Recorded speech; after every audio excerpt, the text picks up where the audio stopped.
రావులపాలెం అనే గ్రామంలో సుబ్బయ్య, రాధమ్మ మరియు అతని తల్లి జానకమ్మతో కలిసి నివసిస్తూ ఉంటాడు. సుబ్బయ్య చాలా కష్టం చేస్తాడు. అందుకనే గ్రామంలో ఏ పని ఉన్నా కూడా ముందుగా సుబ్బయ్యనే పిలుస్తారు. ఒకరోజు సుబ్బయ్య దంపతులకు ఒక పాప పుడుతుంది. అమ్మగారు, మీ కోడలికి పాప పుట్టిందమ్మా, చూడడానికి చాలా బాగుంది, లక్ష్మీదేవి అంత కళ ఉంది. ఆ మాట వినగానే సుబ్బయ్యకు చాలా సంతోషం వేస్తుంది. కానీ సుబ్బయ్య తల్లికి మాత్రం మాత్రం ఇష్టం ఉండదు. ఆమెకు మాత్రం మనవడు కావాలని చాలా ఆశలు పెట్టుకొని ఉంటుంది. ఇన్ని రోజులు మేము వేచి ఉంది మనవడ కోసం, కానీ మనవరాలు పుట్టింది, ఏం చేద్దాం? ఏమంటున్నావమ్మా? ఆ పాప చూడ్డానికి ఎంత బాగుంది, లక్ష్మీదేవిలా ఉంది. నేను లక్ష్మి అని పిలుస్తాను, మీరు కూడా అలాగే పిలవండి.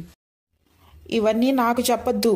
2 పూట్ల సరిగ్గా అన్నం పెట్టలేవు గాని ఆ అమ్మాయి పెళ్లికి ఏం దాపెడతావు, ఎలా సంపాదిస్తావు? అమ్మా, నిజంగా నీకు అదే ఇబ్బంది అయితే నా శాయశక్తిలా ప్రయత్నిస్తాను. నేను ఎంత కష్టమైనా చేస్తాను. నా కూతురు బాగా చదువుకొని జీవితంలో బాగా స్థిరపడాలి, నాకు అదే చాలు. సుబ్బయ్యకు లక్ష్మి అంటే పంచప్రాణాలు. చాలా గారాబంగా పెంచుకుంటాడు. గ్రామంలో ఎవరు ఏ మాట అన్నా కూడా అస్సలు ఊరుకునేవాడు కాదు. అలా కొన్ని సంవత్సరాలు గడిచిపోతాయి. సుబ్బయ్య ఎంత కష్టమైనా చేసి కూతురు అడిగింది ప్రతిదీ తీసుకొచ్చేవాడు. అది చూసిన అతని తల్లికి భార్యకి అస్సలు నచ్చదు. నానమ్మ ఇంకా అమ్మ ఎప్పుడూ లక్ష్మిని తిడుతూనే ఉంటారు. లక్ష్మి, స్కూల్కి వెళ్తావా? నీకోసం నేను ఒక మంచి స్కూల్ చూశాను. అక్కడ చాలా మంది పిల్లలు ఉంటారు. నేను నిన్ను అక్కడ చేర్పిస్తాను. ఎంత కష్టమైనా పర్వాలేదు. అక్కడికి నువ్వు ప్రతిరోజు చదువుకోవడానికి వెళ్ళాలి, సరేనా? అదేంటి సుబ్బయ్య అలాగంటున్నావు? ప్రభుత్వ పాఠశాలలో చదువుకునే వాళ్ళు ఎంతో మంది ఉన్నారు. నీ స్థాయికి మించి ప్రైవేటు పాఠశాలలో చదివించాలనుకుంటే మనకి ఇంట్లో కూడా కష్టమే కదా. అయినా ప్రైవేటు పాఠశాలలో చదివించే అంత డబ్బు స్తోమతలు మనకెక్కడున్నాయి?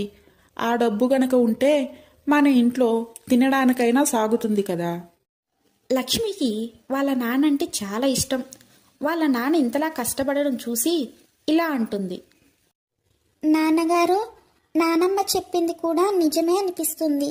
నేను ఇక నుంచి ప్రభుత్వ పాఠశాలకే వెళ్తాను నాన్నగారు. సరే తల్లి, నువ్వు ఏం చెప్పినా నేను ఎప్పుడు కాదంటాను.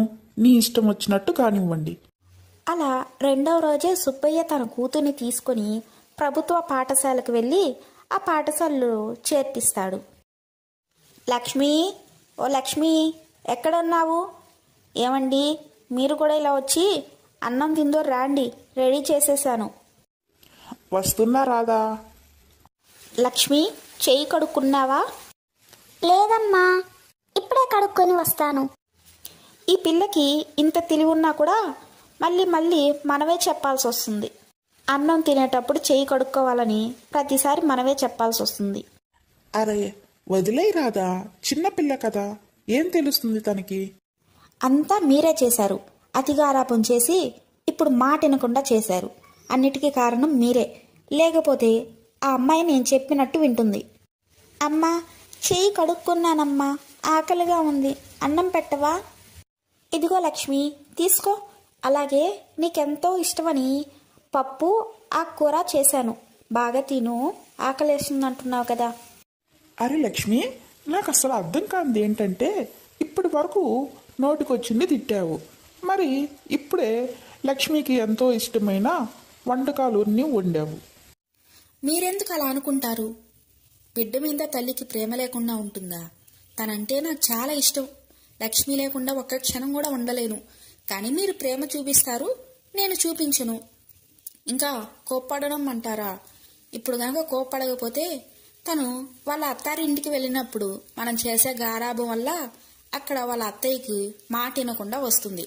అప్పుడు సంసారాన్ని ఎలా చేస్తుంది? అందుకనే నేను ఇలా ఉంటున్నా. నేనైతే ఎప్పుడు తనకి చెప్తూ ఉండలేను కదా. తనతో ఎప్పుడు తోడుంటానో ఎప్పుడు తోడుగా ఉండలేనో కూడా నాకు తెలియదు. అందుకనే ఇప్పుడు ఇలా ప్రవర్తిస్తున్నానండి. అలా సుబ్బయ్య తన కుటుంబంతో కలిసి ఆనందంగా జీవిస్తూ ఉండేవాడు. ఒకరోజు సుబ్బయ్య ఉదయాన్నే నిద్రలేచి పడుకొని ఉన్న రాధ దగ్గరికి వెళ్ళి ఇలా అంటాడు. రాధా, ఏం ఇంకా నిద్ర లేయలేదు? ఆరోగ్యం బాగుందా నీకు? ఏమైనా ఇబ్బందా? లే, నాకు చెప్పు ఏమైందో. ఎంత ప్రయత్నించినా రాధ నిద్ర లేయకపోవడంతో భయపడిన సుబ్బయ్య వెంటనే డాక్టర్ను సంప్రదిస్తాడు. సుబ్బయ్య, చెప్పాలంటే చాలా బాధగా ఉంది, కానీ నీ భార్య చనిపోయింది సుబ్బయ్య. అంతిమ సంస్కారాలకి ఏర్పాటు చేసుకోండి. రాత్రి చనిపోవడం వల్ల శరీరం నుంచి దుర్వాసన అనేది వస్తుంది. వెంటనే తదుపరి జరగాల్సిన కార్యక్రమాలను ప్రారంభించుకోండి. అయ్యో దేవుడా, మా రాధకి ఏమైంది? ఇంత చిన్న వయసులోనే ఇలా జరిగిపోయింది. ఇంకా ఆ చిన్న పాప లక్ష్మి ఎలా ఉంటుంది తల్లి లేకుండా? అలా రాధ శరీరాన్ని తీసుకువెళ్ళి అంతిమ సంస్కారాలు పూర్తి చేశారు. తల్లి లక్ష్మి, ఏమైనా తినమ్మా. ఇలా ఆకలితో ఎన్ని రోజులుంటావు? నాన్న, అమ్మకి ఏమైందో అర్థం కావట్లేదు. రాత్రి మనందరం కూర్చొని అన్నం కూడా తిన్నాము. అలాగే నాకెంతో ఇష్టమైన పాయసం కూడా చేసింది. కానీ ఉన్నట్టుండి ఇలా చెప్తే తీసుకోవడం నా వల్ల కావట్లేదు నాన్న. అసలు అమ్మకి ఏమైంది? నానమ్మ, అమ్మ లేకుండా ఇప్పుడు నేను ఎలా ఉండాలి? ఏం పర్వాలేదు లక్ష్మి తల్లి, మీ అమ్మ దేవుడి దగ్గరికి వెళ్ళింది. మీ అమ్మ లేకపోతే ఏమి, నేనున్నాను కదా, నేను చూసుకుంటాను తల్లి నిన్ను. సరే, ఇప్పుడు నువ్వైతే అన్నం తినాలి. చూడు సుబ్బయ్య, నువ్వు కూడా అన్నం తిను. రాత్రి నుంచి ఏమీ తినలేదు. లక్ష్మి వాళ్ళ నానమ్మ లక్ష్మిని చాలా ప్రేమగా చూసుకుంటుంది. అమ్మలేని లోటు తానై తీరుస్తుంది. సుబ్బయ్య కూడా చాలా కష్టం చేసుకుంటూ జీవిస్తూ ఉంటాడు. అలా కొద్ది సంవత్సరాలు గడిచిపోతాయి. అలా లక్ష్మికి 20 సంవత్సరాలు వచ్చేస్తాయి. చూడు సుబ్బయ్య, ఇప్పుడు మన లక్ష్మికి 20 సంవత్సరాలు వచ్చేసాయి. ఎక్కడైనా ఒక మంచి అబ్బాయి ఉన్నాడేమో వెతుకు. అవునమ్మా, నువ్వు చెప్పింది కూడా నిజమే. నేను కూడా వెళ్ళి వెతుకుతాను. చూడంగానే మన లక్ష్మి మన కళ్ళ ముందే ఇంత పెద్దదైపోతుందని అనుకునే లేదు. నేను లక్ష్మి కోసం ఒక మంచి అత్తయ్య గారిని ఇంకా భర్తని తీసుకొని వస్తా. సరే అమ్మా, నేను ఇంకా పనికి వెళ్ళొస్తాను. సుబ్బయ్య తన పనికి వెళ్తూ ఉండగా దారిలో అతని స్నేహితుడు కనిపిస్తాడు. రామయ్య, నువ్వేనా? ఇన్ని సంవత్సరాల తర్వాత కనిపిస్తున్నావు? అవును సుబ్బయ్య, నేనే. నేను పట్నంలో పనిచేస్తున్నాను, అందుకే గ్రామానికి రాలేకపోతున్నాను. రామయ్య, నువ్వు పట్నంలో ఉంటున్నావా? నాకు ఒక చిన్న సహాయం చేస్తావా? చెప్పు సుబ్బయ్య, ఏం సహాయం చేయాలి? నాకు ఒక కూతురుంది. ఆ అమ్మాయికి 20 ఏళ్ళున్నాయి. ఎవరైనా పట్నంలో బాగా ఉద్యోగం చేసే అబ్బాయి ఎవరైనా ఉంటే నాకు చెప్తావా? ఉన్నాడు. నా స్నేహితుడు కొడుకే ఉన్నాడు. బాగా చదువుకొని పట్నంలో ఉద్యోగం చేస్తున్నాడు. మీకు కనుక సంబంధం నచ్చినట్లయితే నేను మీ ఇంటికి పంపిస్తాను. సరే రామయ్య, నువ్వు వాళ్ళతో మాట్లాడి మా ఇంటికి పంపించు. అలాగే ఆ అబ్బాయి ఏం పని చేస్తుంటాడు? ఆ అబ్బాయి ఇంజనీరింగ్ చదివి పట్నంలో ఉద్యోగం చేస్తున్నాడు సుబ్బయ్య. సరే రామయ్య, నువ్వు ఒకసారి వాళ్ళతో మాట్లాడి మా ఇంటికి పంపించు సంబంధానికి. మిగతాది మేము మాట్లాడుకుంటాము. నువ్వు మర్చిపోవద్దు. నాకు కొంచెం పనుంది, నేను వెళ్ళేసి వస్తాను. అలా చెప్పి సుబ్బయ్య అక్కడి నుంచి పనికి వెళ్ళిపోతాడు. తర్వాతి రోజు, అమ్మా, అంతా అనుకున్నట్టే జరుగుతుంది కదా? అవును సుబ్బయ్య, నువ్వేం భయపడొద్దు. అంతా మనం అనుకున్నట్టే జరుగుతుంది. ఇంకా అబ్బాయి వాళ్ళు రావాల్సిందే మిగులుంది. కొద్దిసేపటికి అబ్బాయి వాళ్ళు తల్లిదండ్రులు సుబ్బయ్య వాళ్ళ ఇంటికి వస్తారు. అమ్మా లక్ష్మి, ఇలా వచ్చి వారికి కొంచెం మంచినీళ్ళు ఇవ్వమ్మా. ఇదిగో చూడండి, తనే నా కూతురు లక్ష్మి. చాలా మంచిది, చాలా సహనం కూడా ఎక్కువ. ఇంటి పనులన్నీ చక్కగా చేస్తుంది. అన్నయ్య, లక్ష్మి చూడ్డానికి చాలా అందంగా ఉంది. ఈ సంబంధం కూడా మాకు చాలా బాగా నచ్చింది. కానీ చెప్పండి చెల్లెమ్మ. మా అబ్బాయి అయితే ఇంకా చదువుతూ ఉన్నాడు. చదువు పూర్తయ్యాక విదేశాలకే వెళ్ళి అక్కడే ఉద్యోగం చేయాలని అనుకుంటున్నాడు. ఇప్పుడు ఆ అబ్బాయి చదువుకి ఒక 5 లక్షలు కావాల్సి ఉంటుంది. 5 లక్షల రూపాయలు? ఇదైతే చాలా ఎక్కువ. అన్నయ్య, కానీ మీరు చూశారు కదా, మేమైతే ముసలి వాళ్ళం అయిపోయాము. ఇంకా మీ కూతురు గనక మా ఇంటికి వస్తే బరువు బాధ్యతలన్నీ మీ కూతురికే అప్పగిస్తాం కదా. మా మీద పెత్తనం చేయాల్సిన వాళ్ళు కూడా ఎవరూ లేరు. సరే, నా కూతురు ఆనందంగా ఉంటుందంటే నాకు 5 లక్షలు పెద్ద విషయం ఏమి కాదు. నేను సర్ది చేసుకుంటాను. సరేనండి. నాన్న, నాకు ఈ సంబంధం అస్సలు ఇష్టం లేదు. వీళ్ళు నాకు అస్సలు నచ్చలేదు. ఏమైందమ్మా? అబ్బాయి నీకు నచ్చలేదా? లేదు నాన్న, అదేం కాదు. వాళ్ళకి చూసావా కట్నం మీద ఎంత ఆశ ఉందో. 5 లక్షల రూపాయలు మీరు ఎక్కడి నుంచి తీసుకొస్తారు? అరే నా బంగారు తల్లి, నువ్వు దీని గురించి ఎక్కువ ఆలోచించొద్దు, సరేనా? అదంతా నేను చూసుకుంటాను, సరేనా? సుబ్బయ్య తన కూతురు వివాహం కుదరడంతో చాలా ఆనందంగా ఉంటాడు. అలాగే రాత్రి పగలు పనిచేస్తూ ఉంటాడు. నాన్నగారు, మీకు చూస్తుంటే ఈరోజు చాలా జ్వరంగా ఉన్నట్టు ఉంది. ఈరోజు మాత్రం కూలికి వెళ్ళొద్దు నాన్నగారు. లేదు తల్లి, నేను దారిలో వెళ్ళేటప్పుడు మందుల షాపు దగ్గర మందులు తీసుకుని వెళ్తాను. ఈ రోజు గనక కూలికి వెళ్ళకపోతే ఈ రోజు ఇచ్చే వేతనంలో వాళ్ళు అమౌంట్ కొంచెం తగ్గించి ఇస్తారు. నువ్వు నా గురించి ఎక్కువ ఆలోచించుకు తల్లి. ఏమో నాన్న, నాకు అదంతా తెలీదు.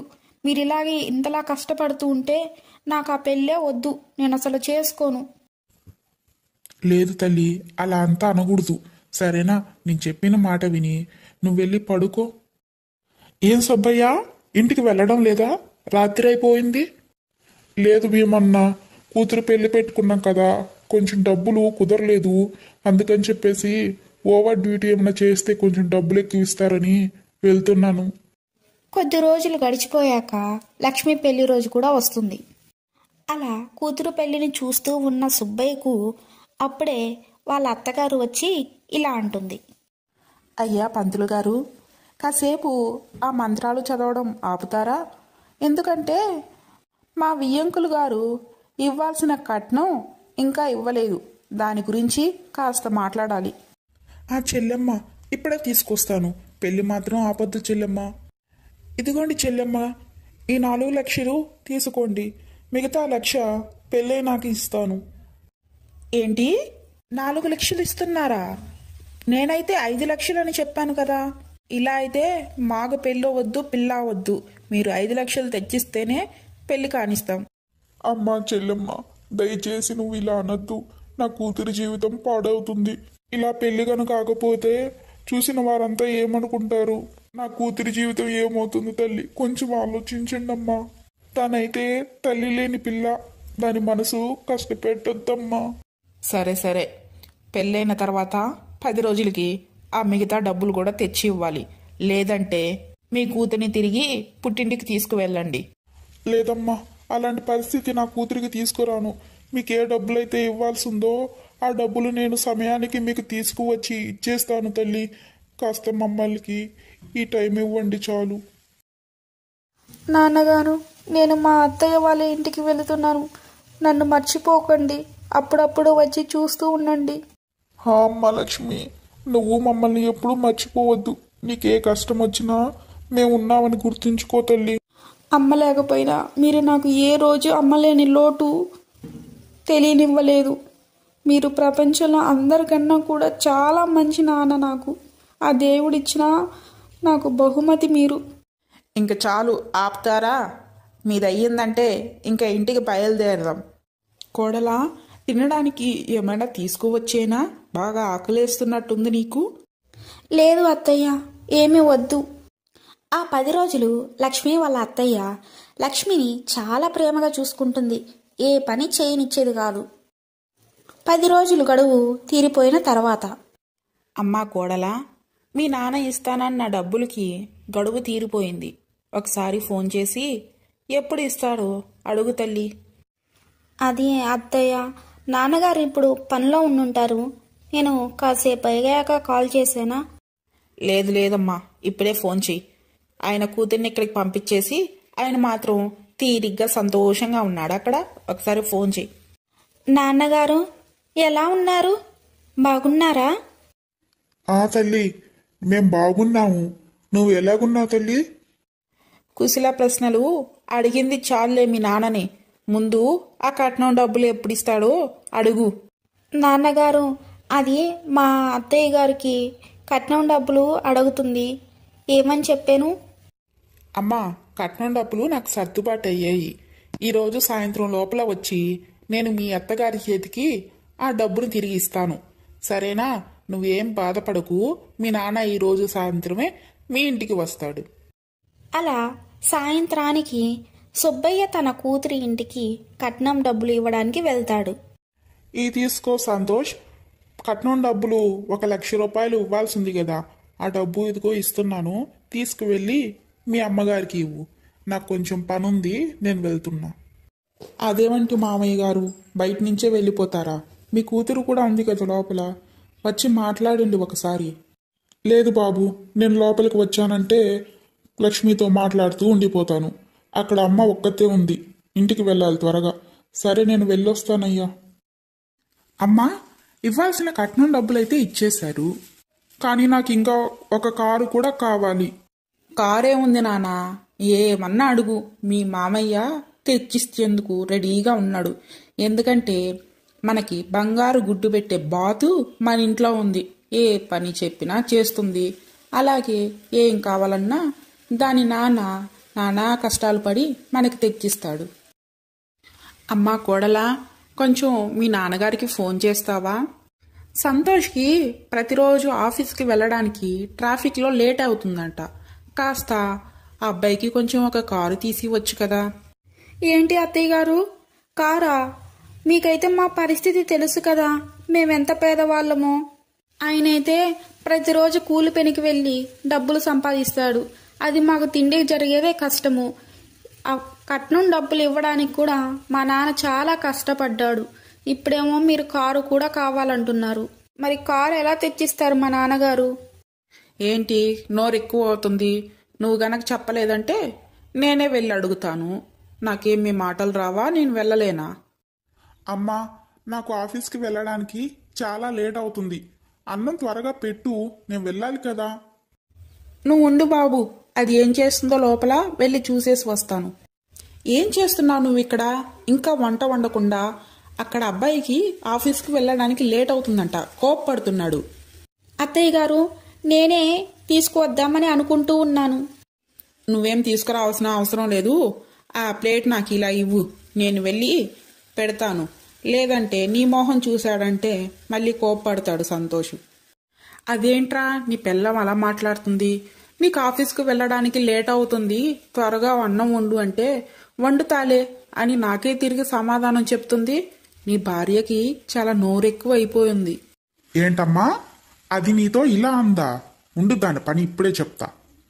వద్దు బాబు వద్దు, నా వల్ల మీకు గొడవలు ఎందుకు? అది కాక ఆఫీస్కి వెళ్ళేటప్పుడు ఈ గొడవలని నీకెందుకు? సంతోష్ అన్నం తినేసి ఆఫీస్కి బయలుదేరుతాడు. సంతోష్ వెళ్ళిన తరువాత వాళ్ళ అత్త లక్ష్మి దగ్గరికి వచ్చి ఇలా అంటుంది.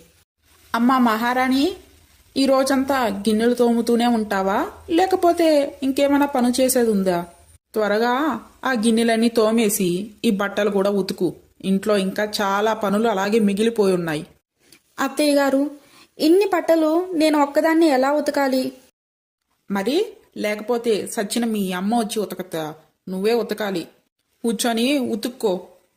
రోజు రోజుటికి లక్ష్మి వాళ్ళ అత్త అఘాయిత్యాలు ఎక్కువైపోతాయి. లక్ష్మిని కొట్టడం, తిట్టడం, సూటిపోటు మాటలు మాట్లాడడం వంటివి చేస్తూ ఉంటుంది. సంతోష్ ఆఫీస్ నుంచి ఇంటికి రాగానే తన తల్లి తన దగ్గరికి వెళ్ళి లేనిపోని మాటలు చెప్పి ప్రతిరోజు వాళ్ళిద్దరికీ గొడవలు పెడుతూ ఉండేది. అమ్మా, ఈ కూర అసలు ఏమన్నా బాగుందా? దీంట్లో ఉప్పు లేదు, కారం లేదు. ఏంటే వంటలు ఇలా చేస్తున్నావు? మీ అమ్మ నాన్న నీకు నేర్పించలేదా వంట ఎలా చేయాలని? మా ఇంటికి వచ్చి మా ప్రాణాలు తీస్తున్నావు కదే. అలా కాదమ్మా, దీని సంగతి నేను చెప్తాను, నువ్వు గమ్మునుండు. అమ్మా, ఈ రోజు నుంచి దానికి అన్నం ఏమి పెట్టద్దు. అలా 2 రోజులు కనుక పెట్టకుంటే అప్పుడు దారికి వస్తుంది. లక్ష్మి ఒక్కటే కూర్చొని ఏడుస్తూ ఉంటుంది. అప్పుడే వాళ్ళ నాన్న ఫోన్ చేసి మాట్లాడతాడు. లక్ష్మి, ఎలా ఉన్నావు నానా? ఏం చేస్తున్నావు? నేను బాగానే ఉన్నాను నాన్న. ఏమైంది నానా? ఎందుకు ఏడుస్తున్నావు? అసలు ఏమైంది? అంతా బాగానే ఉంది కదా. అమ్మా లక్ష్మి, లక్ష్మి. ఏం కాలేదు, మీరు నాకు కొంచెం గుర్తొచ్చారు. అమ్మా తల్లి, అన్నం తిన్నావా? హా నాన్న, తిన్నాను. సరే నాన్న, నాకు కొంచెం ఆరోగ్యం బాగలేదు, నేను మళ్ళీ ఫోన్ చేస్తాను మీకు. అలా మాట్లాడి లక్ష్మి ఫోన్ పెట్టేస్తుంది. తర్వాతి రోజు లక్ష్మి పడుకొని ఉండగా వాళ్ళ అత్త వచ్చి ఇలా అంటుంది. అమ్మా లక్ష్మి, ఇంకా పడుకోనే ఉన్నావా? అందరిళ్ళలో లేచి కోడళ్ళంతా పని చేస్తుంటే మా ఇంట్లో మాత్రం మేమెప్పుడు పడుకొనే ఉంటుంది. ఒక్క పని చేయదు. ఇంటి నిండా అన్ని పనులుంటే ఎట్లా నిద్ర వస్తుంది నీకు? ఇప్పుడే చెప్తా దీని పని, ఇలాగే పడుకొని ఉండని. అలా అనుకొని పడుకొని ఉన్న లక్ష్మి మీద అత్త నీళ్లు తెచ్చిపోస్తుంది. ఇలా పడుకొని ఉంటే ఇంట్లో పనులన్నీ మీ నాన్న వచ్చి చేస్తాడా? బయటికి వెళ్ళి నీళ్లు తీసుకోరా. అట్లాగే గిన్నెలన్నీ ఉన్నాయి, అవన్నీ తోమేసి. సరే అత్తయ్య గారు, వెళ్ళి ఇప్పుడే చకచక పనులు చేసేస్తాను. లక్ష్మి పనులు చేసుకుంటూ ఉండగా వాళ్ళ ఇంటికి వాళ్ళ నాన్న వస్తాడు. అప్పుడు ఇలా జరుగుతుంది. అమ్మా లక్ష్మి, ఎలాగున్నావు? బాగున్నావా? నువ్వు రాత్రి బాధపడుతూ ఉంటే చూడలేక వెంటనే వచ్చేసానమ్మా. ఎలా ఉన్నావు? ఏంటమ్మా, మీ నాన్నొస్తే అలానే మాట్లాడుతూ ఉంటావా? లోపలికి వెళ్ళి కాఫీ పెట్టి తీసుకురాపో. సరే అత్తయ్య గారు. అది కాదన్నయ్య, సంతోష్ ప్రతిరోజు ఆఫీస్ నుంచి ఇంటికి వస్తూ ఉండగా ట్రాఫిక్ ఎక్కువ అవుతుందంట. ఒక కారు ఏమైనా ఉంటే బాగుంటుంది కదా అని అతను అడగమంటే అడుగుతున్నాను అన్నయ్య గారు. అయ్యో, కారా? కార్ అంటే చాలా డబ్బు ఖర్చు అవుతుంది కదా. అయినా మా లాంటి పేదవాళ్ళు ఎక్కడి నుంచి తీసుకొస్తారు చెల్లెమ్మ? అబ్బే, పెద్ద ఖర్చే ఉండదు అన్నయ్య గారు. ఒక 8-10 లక్షల్లో తీసిచ్చేయండి, సరిపోతుంది. అంటే మీ అల్లుడు గారే రాత్రులు ఏ సమయం పడితే ఆ సమయం వస్తున్నారు. ఏ దారి ఎలా ఉంటుందో తెలియదు కదా, అందుకని అడుగుతున్నాను. మీ అమ్మాయే కదా కారులో తిరిగేది. ఏంటి చెల్లెమ్మ, 8-10 లక్షల అంత డబ్బు నా దగ్గర ఎక్కడుంది? ఈ మధ్యనే నేను కూతురు పెళ్లి కూడా చేశాను. సరేలే, నాకు తోచినంత నేను తెచ్చిస్తాను. సరే, నేను ఇంకా బయలుదేరుతాను. అత్తయ్య గారు, నాన్నగారు ఎక్కడికి వెళ్ళారు? మీ నాన్నగారు వెళ్ళారమ్మా, లేట్ అవుతుందంట. ఇంటి దగ్గర మీ నాన్నమ్మ ఒక్కతే ఉందని వెళ్ళాలి అని చెప్పి వెళ్ళారు. అవునా? సరే అత్తయ్య, నాతో సరిగ్గా మాట్లాడను కూడా మాట్లాడలేదు. సరే. కారు గురించి ఆలోచిస్తూ సుబ్బయ్య ఇంటికి వెళ్తూ ఉంటాడు. కొద్ది రోజులు గడిచాక సుబ్బయ్య ఉంటున్న ఇంటిని అమ్మేసి ఆ డబ్బుతో ఒక కారు కొని సంతోష్కి బహుమతిగా ఇస్తాడు. సుబ్బయ్య ఇంకా అతని తల్లి ఒక అద్దె ఇంట్లోకి వెళ్తారు. అలా కొద్ది రోజులు గడిచిపోయాక లక్ష్మి వాళ్ళ అత్తయ్య సుబ్బయ్య వాళ్ళ ఇంటికి వస్తుంది. చెల్లెమ్మ, రండి రండి చెల్లెమ్మ, లోపల వచ్చి కూర్చోండి. మర్యాదలు ఎందుకులే అన్నయ్య, అది నేను కూర్చోవడానికి కాదు, మీతో ఒక విషయం మాట్లాడడానికి వచ్చాను. మన సంతోష్ ఉన్నాడు కదా, ఒక వ్యాపారాన్ని మొదలు పెడదామని అనుకుంటున్నాడు. దానికోసం ఒక 20 లక్షలు అవసరం అవుతాయి అన్నయ్య. అందుకే మిమ్మల్ని అడుగుదామని వచ్చా. ఏం మాట్లాడుతున్నారు చెల్లెమ్మ గారు? నా దగ్గర ఉన్నదంతా మీకే పెట్టాను కదా. నాకు ఉండడానికి ఇల్లు కూడా లేదు. నా ఇల్లును కూడా అమ్మేసి నీ కొడుక్కే బహుమానం కింద కారు కొనిచ్చాను. ఇప్పుడు నా దగ్గర వస్తుంది అలా డబ్బు? ఏమో అన్నయ్య గారు, అదంతా మాకు తెలియదు. మీరు ఎలాగోలాగా చేసి 20 లక్షలు ఇచ్చినాను అంటే మా అబ్బాయి వ్యాపారాన్ని మొదలు పెడతాడు. నేను సరే వెళ్ళొస్తాను. అలా కొద్ది రోజులు గడిచిపోతాయి. కానీ అత్తలో మార్పు అస్సలు ఉండదు. బాగా లక్ష్మిని హింసిస్తూ ఆనందపడుతూ ఉండేది. అమ్మా, ఈరోజు వంటలు అవన్నీ బాగా చెయ్యి, ఎందుకంటే లక్ష్మి ఇంటికి వస్తుంది. తనకి ఏ ఒక్కటి మనం తక్కువ చేయకూడదు, సరేనా? అలా అంటూ ఉండగానే సుబ్బయ్య ఇంటికి భీమన్న వచ్చి ఇలా అంటాడు. సుబ్బయ్య, మీ కూతురు ఆత్మహత్య చేసుకుందంట. ఊర్లో అందరూ అనుకుంటున్నారు. నువ్వు త్వరగా వెళ్ళు. భీమన్న, అదేమయ్యి ఉండదులే. నిన్న రాత్రే నేను ఫోన్లో మాట్లాడాను. ఏమైనా ఇబ్బంది ఉంటే నాకు చెప్పదా? అరే సుబ్బయ్య, నేను చెప్పేది కొంచెం విను. ఎందుకన్నా మంచిది, నువ్వు లక్ష్మి వాళ్ళ ఇంటికి వెళ్ళి ఎలా ఉందో ఏంటో వెళ్ళి చూసిరా. గ్రామంలో అందరూ రకరకాలుగా అనుకుంటున్నారు. అలా అనగానే సుబ్బయ్య భయం భయంగా లక్ష్మి వాళ్ళ ఇంటికి బయలుదేరుతారు. లక్ష్మి, ఏమైంది నాన్న? ఎందుకు నువ్వు నన్ను వదిలేసి వెళ్ళిపోయావు? పువ్వుల్లో పెట్టి చూసుకున్నా నా బంగారు తల్లి. ఏది కావాలంటే అది తీసిచ్చాను. ఎంతో బాగా పెంచుకున్న నా కూతుర్ని ఇలా చేస్తారా?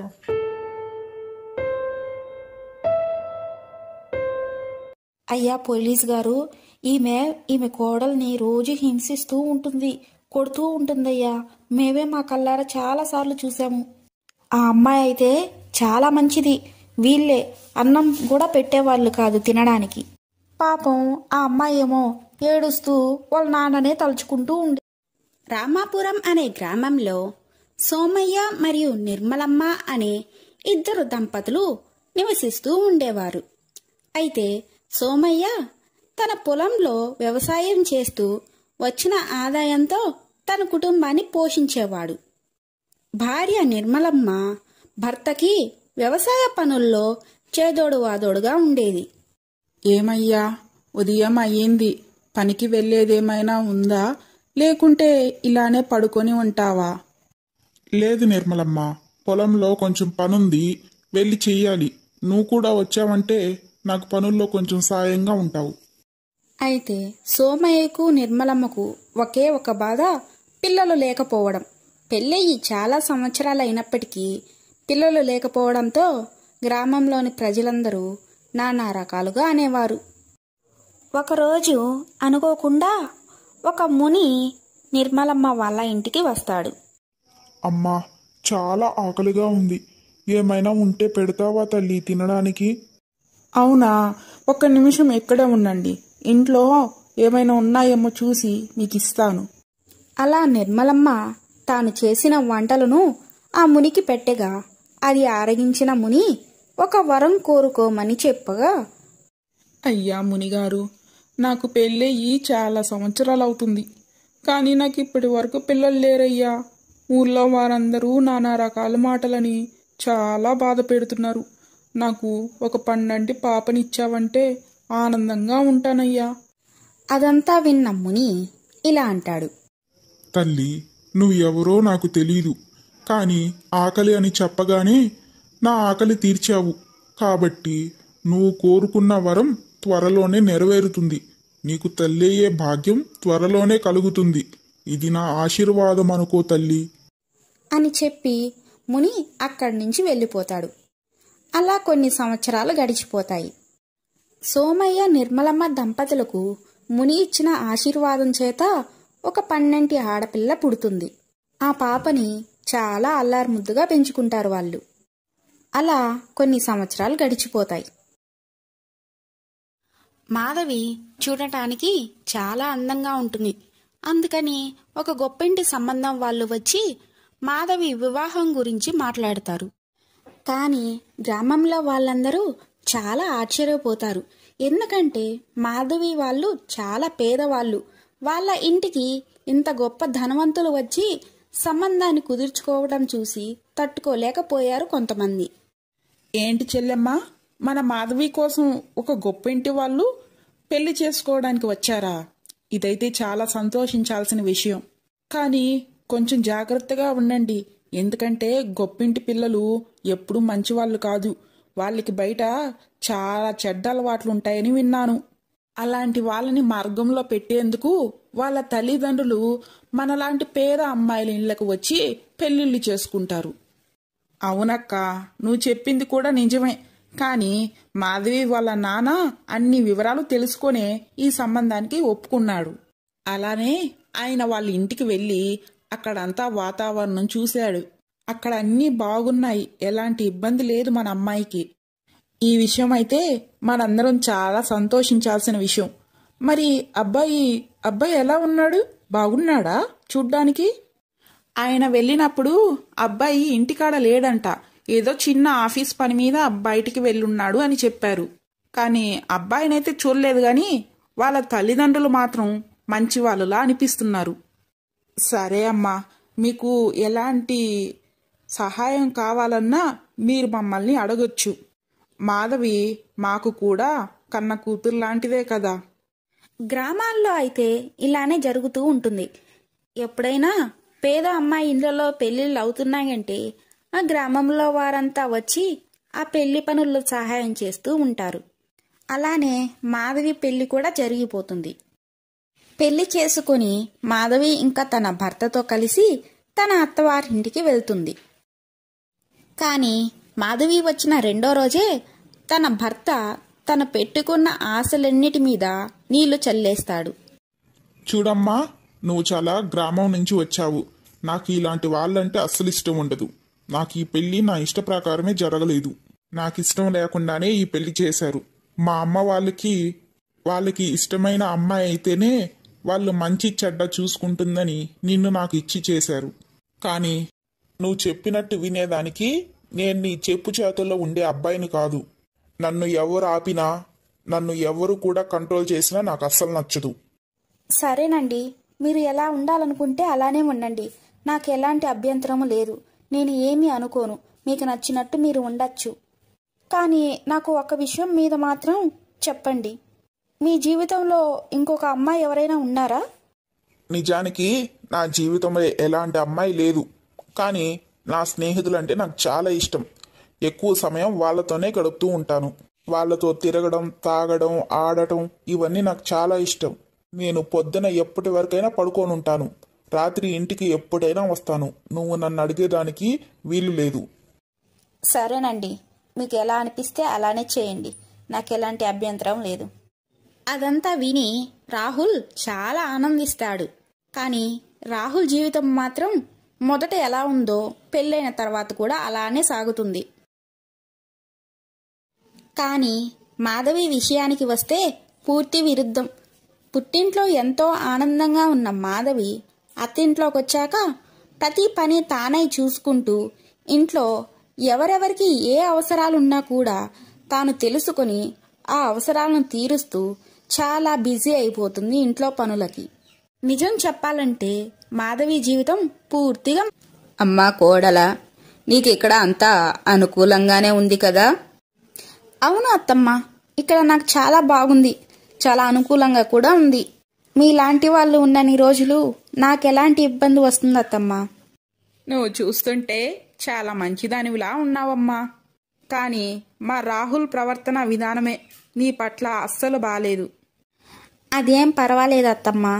ప్రతి ఒక్కరికి ఒక స్వభావం ఉంటుంది. అతని స్వభావం అలాంటిదైతే మనం మాత్రం ఏం చేయగలం? తన ఇష్ట ప్రకారమే కానివ్వండి. రాహుల్ అతని స్నేహితులతో కలిసి ఆన్లైన్ బెట్టింగ్ యాప్లలో డబ్బులు పెట్టేవాడు. తమాషాగా వెళ్తున్న ఈ వ్యవహారం కొద్ది రోజులకి అలవాటుగా మారిపోతుంది. అలా ఆస్తి మొత్తాన్ని తీసుకువెళ్ళి బెట్టింగ్లో పెట్టేస్తాడు. ఈ విషయం గురించి ఒకరోజు తండ్రి కొడుకులకి బాగా గొడవలైతాయి. చిచి, నువ్వు నా కొడుకుగా చెప్పుకోవాలంటేనే సిగ్గేస్తుంది. నేనెంతో కష్టపడి సంపాదించిన ఈ ఆస్తిని మొత్తం నువ్వు బెట్టింగులు పెట్టి దీన్ని స్వాహా చేస్తున్నావు. ఒక్క పనికొచ్చే పని చెయ్యు. బెట్టింగ్ యాప్లంటూ ఉన్నదాన్ని మొత్తం నాశనం చేస్తున్నావు కదరా. సంపాదన అని బెట్టింగుల మీద పెట్టి ఆస్తిని మొత్తం నాశనం చేసి పెట్టావు. ఇప్పటికే నువ్వు ఇంట్లో నుంచి వెళ్ళిపో. నీకు ₹1 కూడా ఇచ్చేది లేదు. అలా తండ్రి కొడుకులు ఇద్దరు గొడవ పడుతున్న సమయంలో మాధవిని చూడటానికి వాళ్ళ నాన్న వాళ్ళ ఇంటికి వస్తాడు. రాహుల్ గురించి అంతా తెలుసుకున్న వాళ్ళ నాన్న చాలా బాధపడతాడు. వాళ్ళ కూతురు దగ్గరికి వెళ్ళి ఇలా అంటాడు. నన్ను క్షమించు తల్లి. ఈ అబ్బాయి ఎలాంటి వాడు ఏమిటని ఎవరిని అడగకుండా తెలుసుకోకుండానే ఈ అబ్బాయికి నిన్నిచ్చి కట్టుబెట్టాను.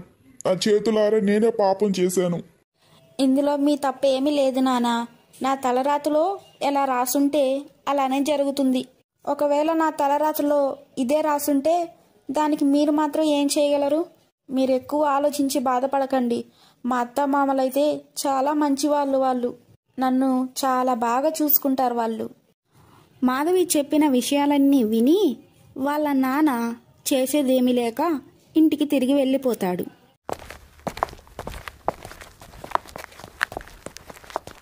అలా మాధవి తండ్రి ఇంటికి వెళ్ళి జరిగిందంతా తన భార్యతో చెప్తాడు. ఎలాగోనయ్యా, అంతా తెలిసిపోయి మంచిదే అయ్యింది. ఇలా చూడండి, మన ఇద్దరం ఉన్నాము. మనకి ఒక్క కూతురు మన మాధవి. కాబట్టి మనకున్న ఇల్లు, ఆ కొంచెం పొలము అంతా ఆ పాపదే కదా.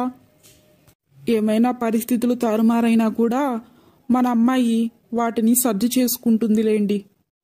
ఇటు మాధవి అత్తగారింట్లో ఉండగా వాళ్ళ మామయ్యకి హార్ట్అటాక్ వస్తుంది.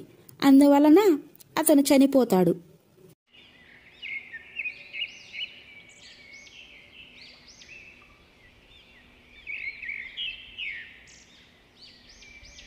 ఆ తర్వాత రాహుల్కి రెక్కలొచ్చినట్టు అయిపోతుంది. ఎవరూ ఎదురు చెప్పేవాళ్ళు లేకపోవడంతో తన ఇష్టానుసారంగా ఆస్తిని మొత్తం పాడు చేసేస్తాడు. వాళ్లకున్న ఆస్తులలో ఫ్యాక్టరీని మూత వేయిస్తారు. ఉన్న ఇల్లును కూడా తాకట్టు పెట్టేస్తాడు డబ్బు కోసం. ఉన్న డబ్బంతా అయిపోవడంతో ఒకరోజు మాధవి దగ్గరికి వచ్చి ఇలా అంటాడు. మాధవి, నీ బంగారు నగలు ఉన్నాయి కదా ఇంట్లో, అవి వెళ్ళి తీసుకోరా. నాకు కొంచెం పని ఉంది, నేను ఇక్కడే ఉంటా. మీరు ఏ నగల గురించి మాట్లాడుతున్నారు? అదే ఆ నగలు ఉన్నాయి కదా, మీ అమ్మ వాళ్ళు పెట్టిన నగలు, అవి ఇలా వెళ్ళి తీసుకోరా పో. బుద్ధుందా కొంచెమైనా మీకు? అసలు మీరు సంపాదించేది ఎలాగో లేదు, ఆస్తినంతా నాశనం చేశారు. మామయ్య చనిపోయి 1 సంవత్సరం అయిపోతుంది. ఇప్పటికైనా తెలివి తెచ్చుకొని చేసిన తప్పు తెలుసుకోండి. ఫ్యాక్టరీ చూస్తేమో మూతపడిపోయింది, ఇప్పుడు చూస్తే ఇల్లు కూడా తాకట్టు పెట్టేశారు. ఇప్పుడు చూస్తే మన పరిస్థితి 2 పూట్ల అన్నం దొరికేది కూడా కష్టంగా ఉంది. ఈ సమయంలో మీరొచ్చి ఆ నగలు కావాలని ఎలా చెప్తున్నారు? నువ్వేమనుకుంటున్నావు అసలు? మనం ఏమైనా పేదవాళ్ళం అయిపోయామని అనుకుంటున్నావా? లేదు రాహుల్, నువ్వు తప్పుగా అర్థం చేసుకుంటున్నావు.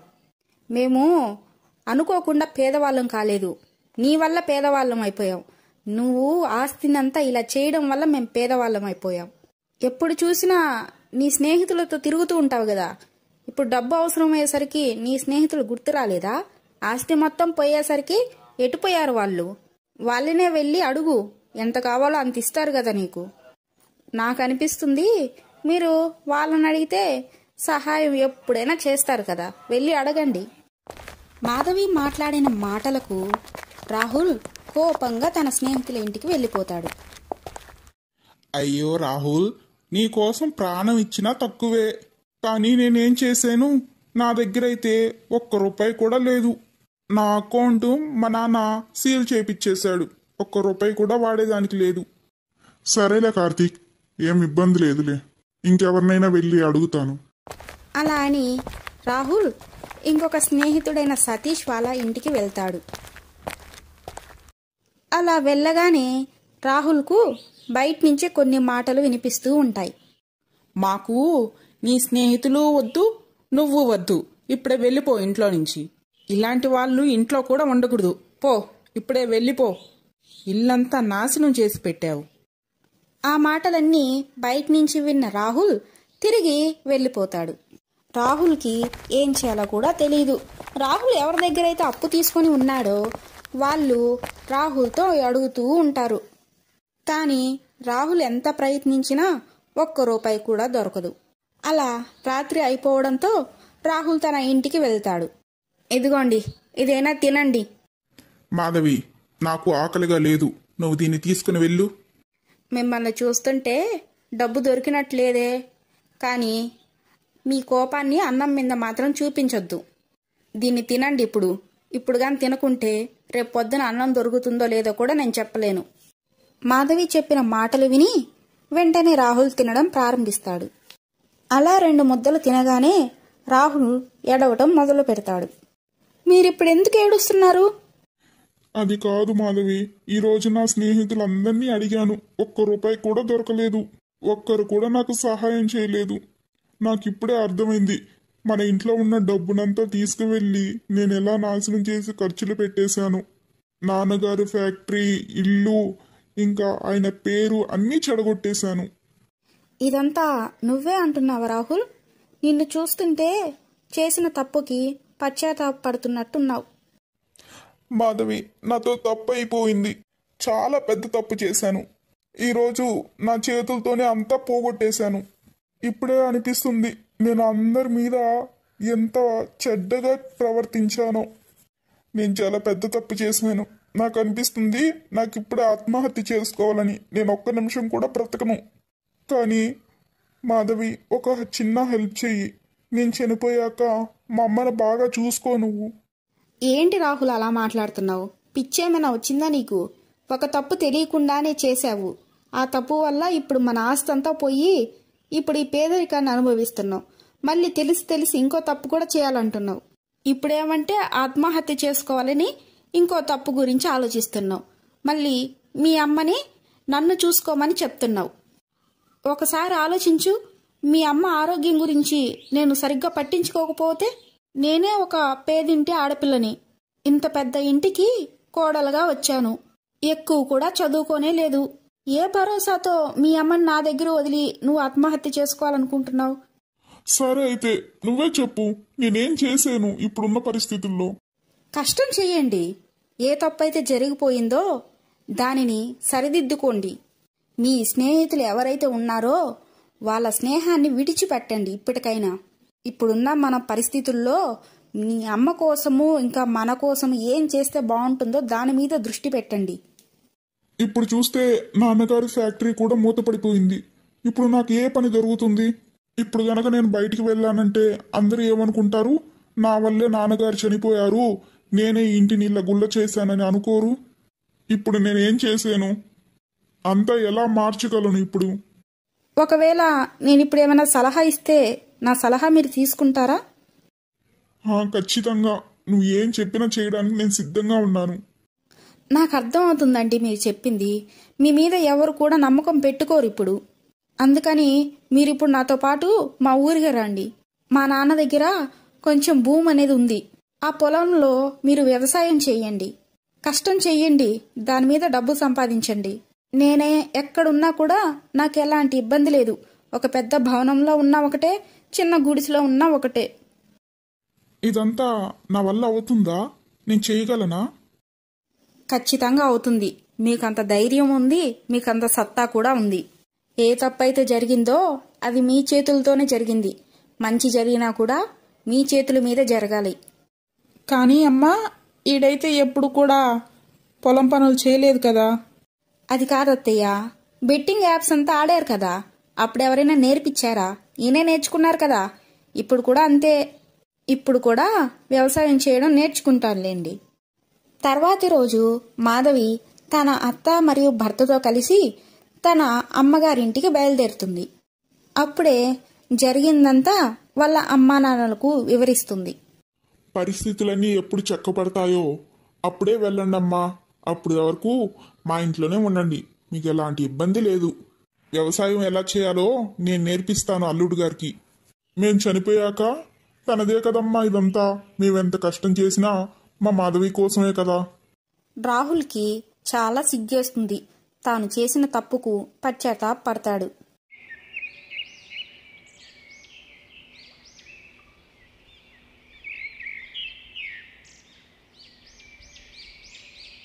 అలా రాహుల్ రాత్రి పగలు కష్టపడి వ్యవసాయం చేయడం నేర్చుకున్నాడు.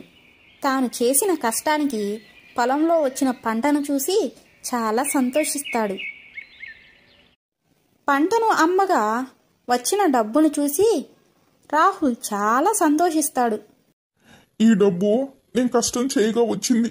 ఇప్పుడే తెలుస్తుంది ఎంత కష్టం చేస్తే డబ్బులు వస్తాయని. మా నాన్న కూడా ఇంతే కష్టం చేసి డబ్బు సంపాదించి పెడితే నేను వాటిని రకరకాలుగా వాడి గుల్ల చేసేసాను. ఇప్పుడే అర్థమవుతుంది నాన్న నన్ను ఎందుకు అంతలా తిట్టేవాడు అని. అర్థమైందా రాహుల్? ఇన్ని రోజులు మీ నాన్న ఎందుకు తిడుతున్నాడు అని ఈరోజు మీకు అర్థమైందనుకుంటా. కష్టం చేసిన డబ్బుకు ఎంత విలువ ఉంటుందో.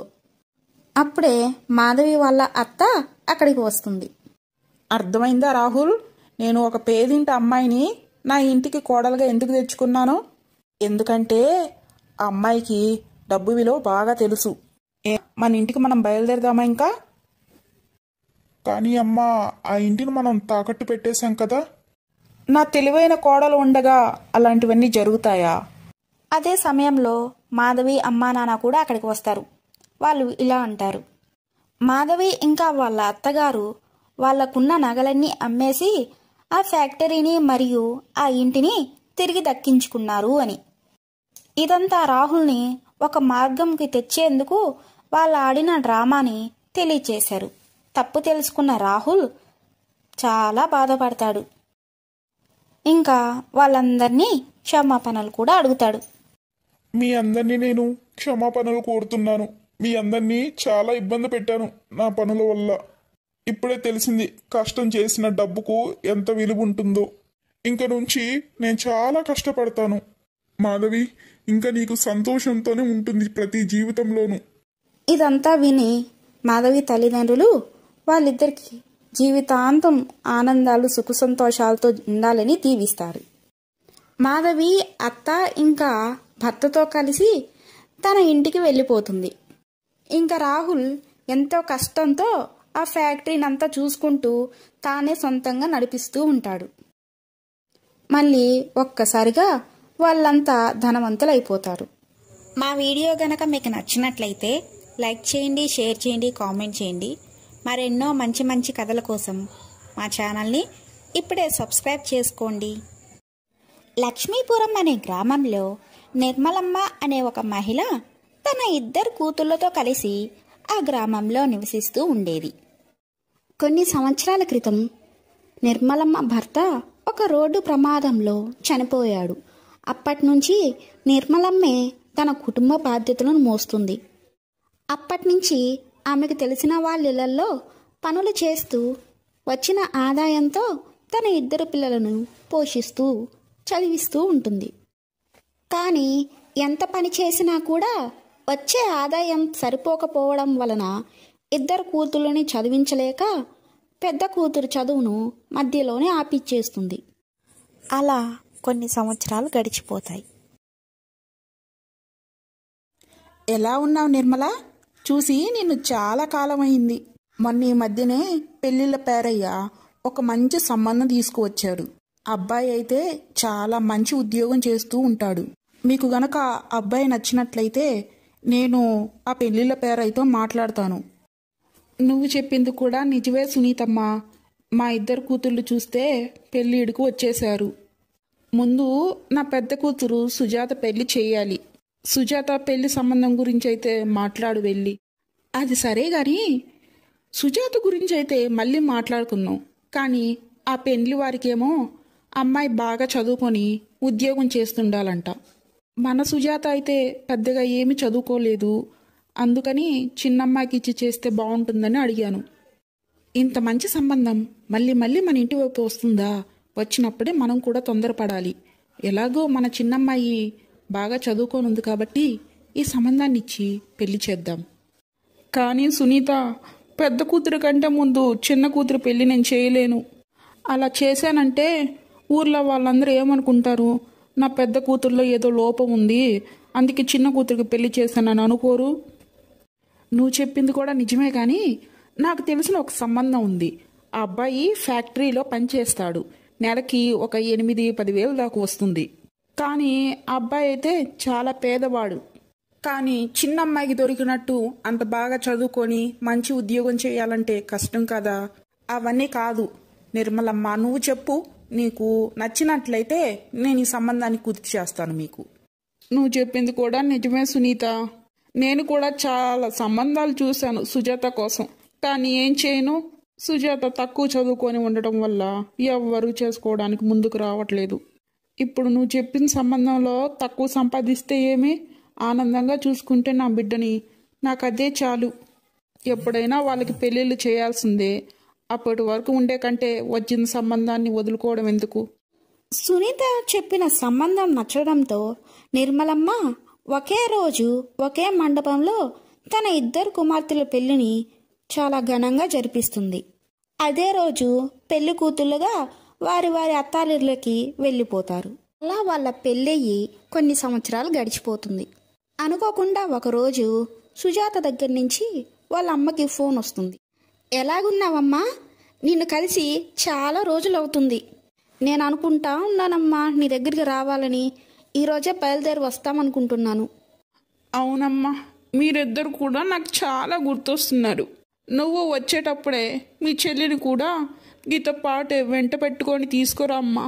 వచ్చేవాళ్ళు అదే రోజు వెళ్ళకూడదు. ఒక 2 రోజులు ఇంటి దగ్గర ఉండి తర్వాత తీరిక చేసుకొని మీ అత్తగారి ఇళ్ళకి వెళ్ళండి, సరేనా? సరే అమ్మా, నువ్వు చెప్పినట్టే చేస్తాం కానీ ఒకసారి చెల్లికి కూడా ఫోన్ చేసి ఏం చేస్తుందో అడుగుతాను. తను కూడా రావడానికి సిద్ధంగా ఉంటే నాతో పాటే తీసుకొస్తాను. నువ్వు చెప్పినట్టే అక్కడే 2 రోజులు ఉండి తర్వాత మా అత్తగారి ఇళ్ళకి బయలుదేరుతాం. సుజాత తన చెల్లికి ఫోన్ చేసి జరిగిన విషయాన్నంతా చెబుతుంది. ఆశ అందుకు చాలా ఆనందించి తన అత్తగారింటి నుంచి బయలుదేరుతుంది అమ్మగారింటికి. అమ్మా, ఆశ ఇంకా ఇంటికి రాలేదా? నేననుకున్నాను నాకంటే ముందే వచ్చేస్తుంది, నేనే లేటుగా వస్తున్నాను అనుకున్నా. వస్తుందిలే అమ్మా, ఇప్పుడే బయలుదేరి ఉంటుందిలే. సరే, నువ్వు వచ్చి కూర్చో. ఏం విషయాలు చెప్పు. అలా వాళ్ళిద్దరు కూర్చొని మాట్లాడుతూ ఉండగా ఇంటి బయట కారు యొక్క హారన్ సౌండ్ ఎక్కువగా వినిపిస్తూ ఉంటుంది. అదే సమయానికి నిర్మలమ్మ చిన్న కూతురు కారు నుంచి దిగి అలా తన అమ్మగారి ఇంట్లోకి వస్తుంది. ఎలా ఉన్నావమ్మా? నేను రావడానికి కొంచెం లేట్ అయింది. ఏం చేస్తాము, ఈ రోడ్లలో వచ్చేటప్పుడు ట్రాఫిక్ చాలా ఎక్కువ ఉంది. నిజంగా అంత ట్రాఫికే కనుకుంటుంటే నువ్వు నడుచుకుంటూ రావాల్సింది. మీ అత్తగారి ఇల్లు కూడా ఇక్కడ దగ్గరలోనే కదా. ఏం మాట్లాడుతున్నావక్క? మా ఇంట్లో ఇన్ని కార్లు ఉండగా నేను కార్ల మీద నడుచుకుంటూ రావాలా? ఆ కార్లన్నీ ఏం చేసుకోను? అన్నీ నా కోసమే కదా. నేను ఉన్నది మా అత్తమామలకి ఒకే ఒక కోడల్ని. నన్ను చాలా బాగా చూసుకుంటారు వాళ్ళు. అలాంటిది నన్ను నా కాళ్ళ మీద నడిపిస్తారా? అయినా ఇవన్నీ మీకు చెప్పినా అర్థం కాదులే అక్క. మీ ఇంట్లో అయితే ఒక చిన్న స్కూటర్ కూడా లేదు.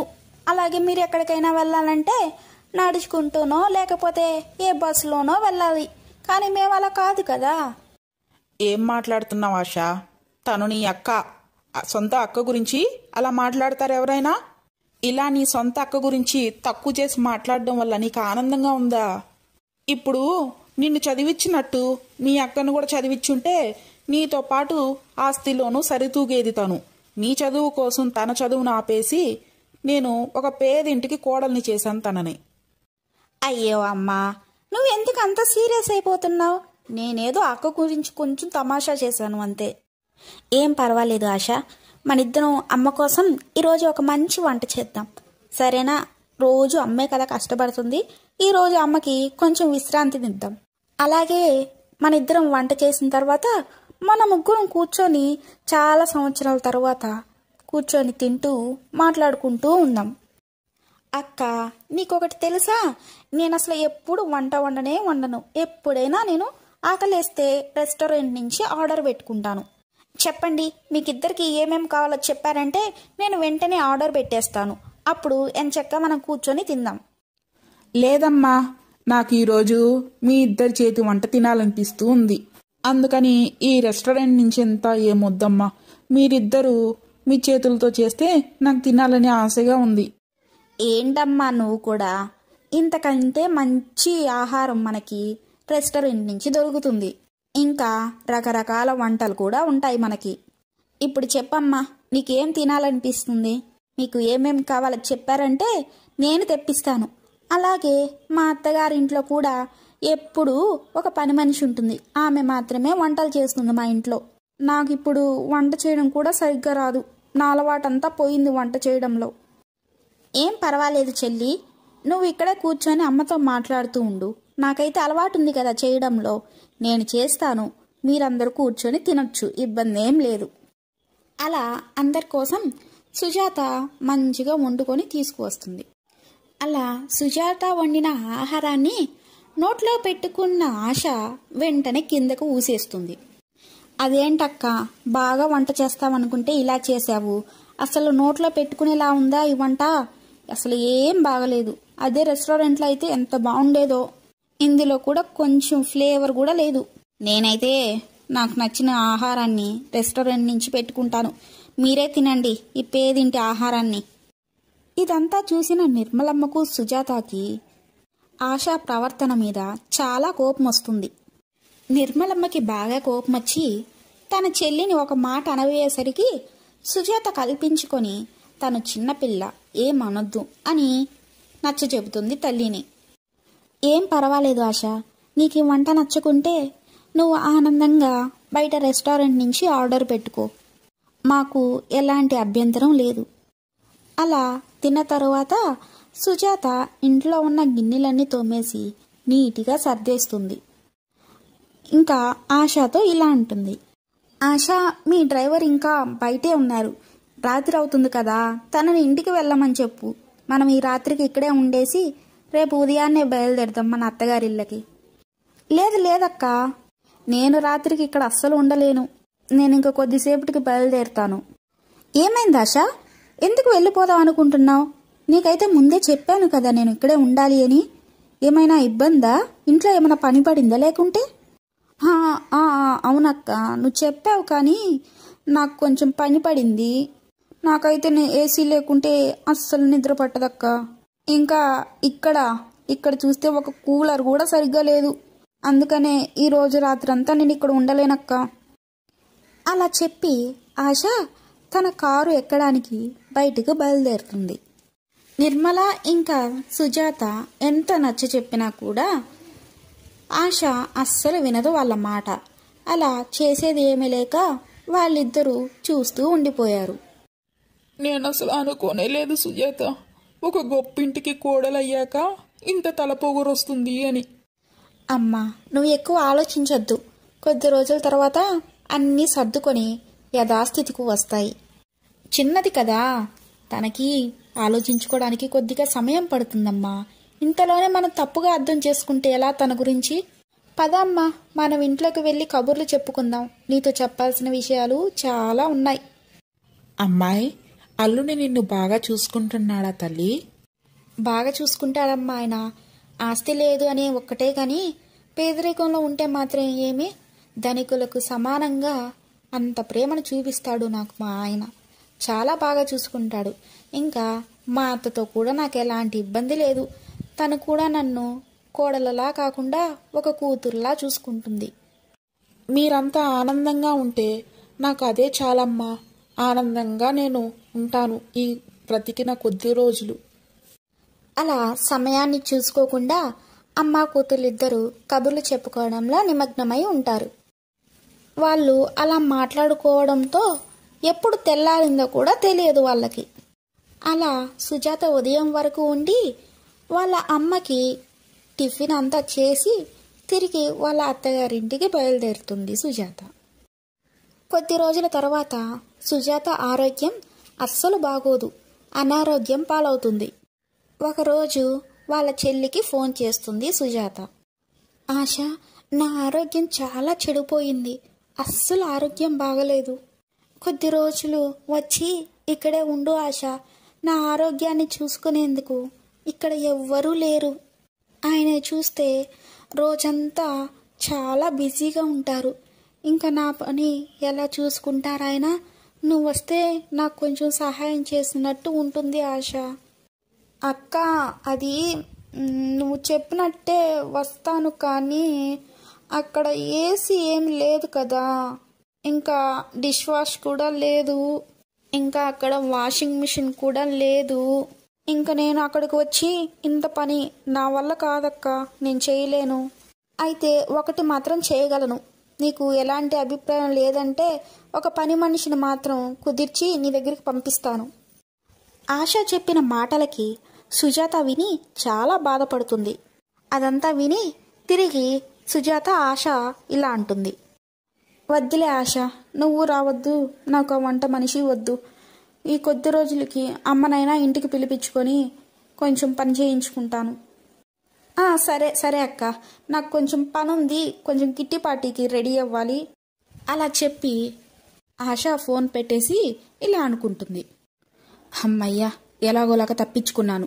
లేకపోతే నా చేత పనంతా చేయించుకొని ఆ రోగిష్టి దగ్గర నేను పనంతా చేసినానంటే నాకు లేనిపోని రోగాలన్నీ వస్తుంటాయి. ఎందుకు వాళ్ళ దగ్గర పోయి చేయటం? అయినా నాకంత ఓపిక కూడా లేదు. మా ఇంట్లోనే నేను చేయలేను, తనకి చెయ్యాలా అని అనుకుంటూ ఉంటుంది ఆశ. కొద్దిసేపటికి సుజాత వాళ్ళ అమ్మకి కాల్ చేసి జరిగిన విషయాన్నంతా వివరిస్తుంది. అది విన్న నిర్మలమ్మ వెంటనే సుజాత వాళ్ళ ఇంటికి వచ్చేస్తుంది. ఇంకా తన ఆరోగ్యం ఎలా ఉంది అని అన్నీ చూసుకుంటుంది పక్కనే ఉండి. కొద్ది రోజులకి సుజాత ఆరోగ్యం కుదుట పడుతుంది. అప్పుడే వాళ్ళ అమ్మ సుజాతతో ఇలా అంటుంది. చూడమ్మా, ఇప్పుడు నీ ఆరోగ్యం కుదుట పడింది కదా, నేనిప్పుడు మా ఇంటికి బయలుదేరుతాను తల్లి. నీ ఆరోగ్యాన్ని జాగ్రత్తగా చూసుకో. అమ్మా, నా ఆరోగ్యం గురించి నాకు తెలుసు కానీ నువ్వు ఇంకా ఇక్కడే ఉంటే బాగుంటుందని నాకు అనిపిస్తుంది. మా ఇద్దరికి ఎలాంటి అభిప్రాయం అనేది లేదు. ఇప్పుడు నువ్వు ఒక్కదానివే ఉండి నీకేమైనా ఆరోగ్యం బాగలేకుంటే అక్కడ ఎవరు చూసుకుంటారు? అక్కడ నీ ఆరోగ్యం చూసుకునేదానికి, నీ గురించి పట్టించుకోవడానికి ఎవ్వరూ లేరు. లేదమ్మా, నీ ఆరోగ్యం బాగలేదు. అందుకనే నీకుండి సేవలు చేయడానికి ఈ కొద్ది రోజులు ఇక్కడ ఉన్నాను. ఎవరైనా చూశారంటే కూతురి ఇంట్లో ఉండటం పాపం. అలాగే ఎవరెవరో ఎన్నెన్ని రకాల మాటలు అంటారో అది నాకే తెలుసు తల్లి. ఇప్పుడు నువ్వు చెప్పినట్టే నేను ఇంట్లో ఉంటే చుట్టుపక్కల చూసేవారు ఏమనుకుంటారు? అది చాలా పాపం అమ్మా. అత్తయ్య, సుజాతకి మీరమ్మ ఎలాగవుతారో నాకు మీరు అమ్మలాగే అనుకుంటాను. సుజాత ఏదైతే చెప్తుందో అంతా నిజమే చెప్తుంది. మా ఇద్దరికి ఎలాంటి అభిప్రాయాలు లేవు. నాకైతే మీరు ఒక్కరే ఆ ఇంట్లో ఉండటం అస్సలు ఇష్టం లేదు. మీరు మాతో పాటు కలిసి ఉంటే బాగుంటుంది కదా అత్తయ్య గారు. తెలుసు నాకు నేను సంపాదించేది కొంచెమే అని. నా ఇల్లు కూడా చిన్నదే, కానీ నేను చూసుకుంటాను, నేను భరిస్తాను అందరినీ. ఇంక నేను మిమ్మల్ని ఎక్కడికి పంపించను. మా అమ్మని ఎలా చూసుకుంటానో అంతే జాగ్రత్తగా నేను మిమ్మల్ని చూసుకుంటాను అత్తయ్య. అలా కూతురు అల్లుడు ఎంతో బ్రతిమలాడగా నిర్మలమ్మ వెళ్దామన్న ఆలోచనని నిరాకరించుకుంటుంది. అలా నిర్మలమ్మను వాళ్ళ కూతురు అల్లుడు ఎంతో చాలా ఆనందంగా చూసుకుంటూ ఉంటారు. అలా కొద్ది రోజులు గడిచిపోతాయి. కానీ ఇన్ని రోజులు గడిచిపోయినా కూడా ఏ రోజు కూడా ఒక్కసారి కూడా ఆశ ఫోన్ చేసి వాళ్ళ ఆరోగ్యం ఎలా ఉంది, వాళ్ళు ఏం చేస్తుంటారు అన్న కుశల ప్రశ్నలు అస్సలు అడగదు. ఎప్పుడూ ఫోన్ కూడా చేయదు. ఒకవేళ సుజాత వాళ్ళు ఫోన్ చేసినా కూడా కాల్ లిఫ్ట్ చేయకుండా పట్టించుకోకుండా ఉంటుంది. చూడు సుజాత, నాకు ఆశ మీద చాలా దిగులుగా ఉంది. మనం ఎప్పుడైనా ఫోన్ చేసినా కూడా ఎత్తకుండా మాట్లాడకుండా ఉంది. అసలు అక్కడ ఏం జరుగుతుందో కూడా అర్థం కావట్లేదు. ఈరోజు నువ్వు నేను ఇద్దరం కలిసి ఆశ వాళ్ళ అత్తగారింటికి బయలుదేరతాం తల్లి. మనం వెళ్ళి చూస్తే కానీ తెలియదు మనకి అక్కడ ఏం జరుగుతుంది ఏంటి అనేది. ఈరోజే వీలైన కాడికి వెళ్దామమ్మా ఇద్దరం కలిసి. అలా సుజాత ఇంకా నిర్మలమ్మ ఇద్దరు కలిసి ఆశాని చూడటానికి వాళ్ళ ఇంటికి బయలుదేరుతారు. అదే సమయంలో ఆశ చాలా ఆనందంగా నవ్వుతూ ఎవరితోనో ఫోన్లో మాట్లాడుతూ ఉంటుంది. అదే సమయానికి వాళ్ళ ఇంట్లో పనిచేసే ఒక నౌకరు వాళ్ళ దగ్గరికి వచ్చి మాట్లాడతాడు. అమ్మా, మీరు ఎవరు? ఎవరిని కలవడానికి ఇక్కడికి వచ్చారు? నేను ఆశ వాళ్ళ అమ్మని. ఆశాని చూద్దామని ఇక్కడ దాకా వచ్చాను. మీరు మమ్మల్ని అక్కడ దాకా తీసుకువెళ్ళండి. సరే అమ్మా, మీరు ఇక్కడే ఎదురు చూడండి. నేను అమ్మగారిని అడిగేసి వస్తాను. ఎందుకంటే అమ్మగారు చెప్పకుండా ఎవరైనా ఇంట్లోకి తీసుకొస్తే చాలా కోప్పడుతుందామె. అలా ఆ వ్యక్తి ఇంట్లోపలికి వెళ్ళి ఆశాకి వాళ్ళు ఇద్దరు వచ్చిన సంగతి చెప్తాడు. అవునా, సరే ఒక పని చెయ్యి, నేను ఇంట్లో లేనని చెప్పు వాళ్ళకి. వాళ్ళని తిరిగి పంపించేసే. అలాగే ఆ వ్యక్తి బయటికి వెళ్ళి ఆశ ఏం చెప్పిందో అలానే వాళ్ళ అమ్మకి వాళ్ళ అక్కకి అదే విషయం చెప్తాడు. ఆ విషయాన్ని విన్న వాళ్ళిద్దరూ ఆశకి వాళ్ళిద్దరితో మాట్లాడడం ఇష్టం లేదని అనుకొని అక్కడి నుంచి వెళ్ళిపోతారు. అలా ఇంట్లో ఉండి కూడా లేదు అని చెప్పించేసరికి వాళ్ళ అమ్మకి అక్కకి చాలా బాధేస్తుంది. అలా ఒక 2 రోజులు గడిచిపోయాక ఆశ నుంచి సుజాతకి ఒక ఫోన్ కాల్ వస్తుంది. అక్క, నా ఆరోగ్యం చాలా చెడిపోయిందక్క, అస్సలు బాగలేదు. ఈరోజే సిటీ హాస్పిటల్లో అడ్మిట్ అయ్యాను. అనుకోకుండా ఆనంద్ కూడా ఒక చిన్న పని మీద విదేశాలకు వెళ్ళున్నాడు. ఎవరు కూడా లేరు ఇంట్లో. మీరు కూడా త్వరగా సిటీ హాస్పిటల్కి వచ్చేయండి అక్క, నాకు ఆరోగ్యం అస్సలు బాగలేదు. ఆ మాటలు వినగానే నిర్మలమ్మ ఇంకా సుజాత వెంటనే హాస్పిటల్కి బయలుదేరతారు. అలానే కొద్ది రోజులు ఆశాతో హాస్పిటల్లో నిర్మలమ్మ ఇంకా సుజాత అక్కడే ఉండిపోతారు. ఆశ అనారోగ్యంగా ఉండడం వల్ల నిర్మలమ్మ ఇంకా సుజాత చాలా సేవలు చేస్తారు. అది చూసిన ఆశకి జ్ఞానోదయం అవుతుంది. తాను ఎన్ని తప్పులు చేశాను అని బాధపడుతూ ఉంటుంది. అలాగే తను చేసిన తప్పుకు వాళ్ళిద్దరిని క్షమాపణ అడుగుతుంది. అమ్మా, అక్క, మీరిద్దరూ నేను చేసిన తప్పుకి క్షమించండి. నా దగ్గర డబ్బు ఉందన్న అహంకారంతో మిమ్మల్ని నానా రకాలుగా చాలా మాటలు అన్నాను. డబ్బు ఉన్న అహంకారంతో మీ ఇద్దరిని లెక్క చేయకుండా నన్ను చిన్నప్పుడు ఎంత బాగా చూసుకున్నారో కూడా మర్చిపోయాను. అమ్మ, మీరు నా ప్రతి కలను సాకారం చేశారు. నా చదువుకు ఎంతో కష్టపడి సహాయం చేశారు. ఇంకా అక్క విషయానికి వస్తే నా చదువు కోసం అక్క చదువును త్యాగం చేసింది. ఇప్పుడు అక్క వల్లే నేను ఇంత బాగా చదువుకొని ఇంత ఉన్నత స్థితిలో ఉన్నాను. మీరిద్దరు కలిసి నన్ను క్షమించండి. ఇంకా మీరిద్దరూ మా ఇంటికి వచ్చినప్పుడు నేను లోపల ఉన్నా కూడా లేనని అబద్ధం చెప్పించాను. నేను చాలా బాధపడుతున్నాను అలా చేసినందుకు. దయచేసి నన్ను క్షమించండి మీరిద్దరూ అని చెప్పి ఆశ తాను చేసిన తప్పుకు ఎంతో బాధపడుతూ ఉంటుంది. ఆశ, నువ్వు ఎక్కువ బాధపడద్దు. తప్పులు అందరూ చేస్తారు. మరి నువ్వు చేసిన తప్పు తెలుసుకొని మమ్మల్ని క్షమాపణ అడిగావు. ఇంతకంటే మంచి ఇంకేముంటుంది? అమ్మా, నువ్వు కూడా నన్ను క్షమించు. డబ్బుందన్న అహంకారంతో నిన్ను కూడా లెక్క చేయకుండా ఎలా అంటే అలా మాట్లాడాను. నీతో ఫోన్ మాట్లాడడం కూడా మానేశాను. నేను మీరు ఎలా ఉన్నారు ఏంటి అని కూడా ఒక్కరోజు కూడా అడగలేదు. నా మీద నాకే కోపం వస్తుంది మిమ్మల్ని ఇప్పుడు ఎలా ఉన్నారు అని అడగాలంటే. చూడు తల్లి, నువ్వు నా కూతురివి. బిడ్డ మీద ఏ తల్లికైనా కోపం ఉంటుందా చెప్పు? కానీ ఒక్క మాట మాత్రం ఎప్పటికీ గుర్తుంచుకో తల్లి. ఎప్పుడు కూడా డబ్బు ఉందన్న అహంకారంతో ఇతరులని తక్కువ చేసి బాధ పెట్టకూడదు తల్లి. ఈరోజు నీ దగ్గర డబ్బు ఉంది అనుకో, రేపటి రోజున లేకుండా పోతుంది. ఆ రోజు ఇదే అహంకారం పనికిరాదు కదా. డబ్బు ఎవరినైనా చెడ్డ వాళ్ళని చేస్తుంది, కానీ మంచితనం ఎప్పుడు చెడ్డ చేయదు.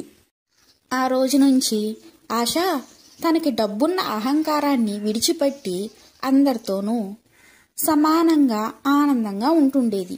అలానే అందరితోనూ ఆనందంగా ఉంటూ మాట్లాడుతూ ఉంటుంది. మా ఈ కథ మీకు నచ్చినట్లయితే లైక్ చేయండి, షేర్ చేయండి, కామెంట్ చేయండి. మరెన్నో మంచి మంచి కథల కోసం మా ఛానల్ని ఇప్పుడే సబ్స్క్రైబ్ చేసుకోండి.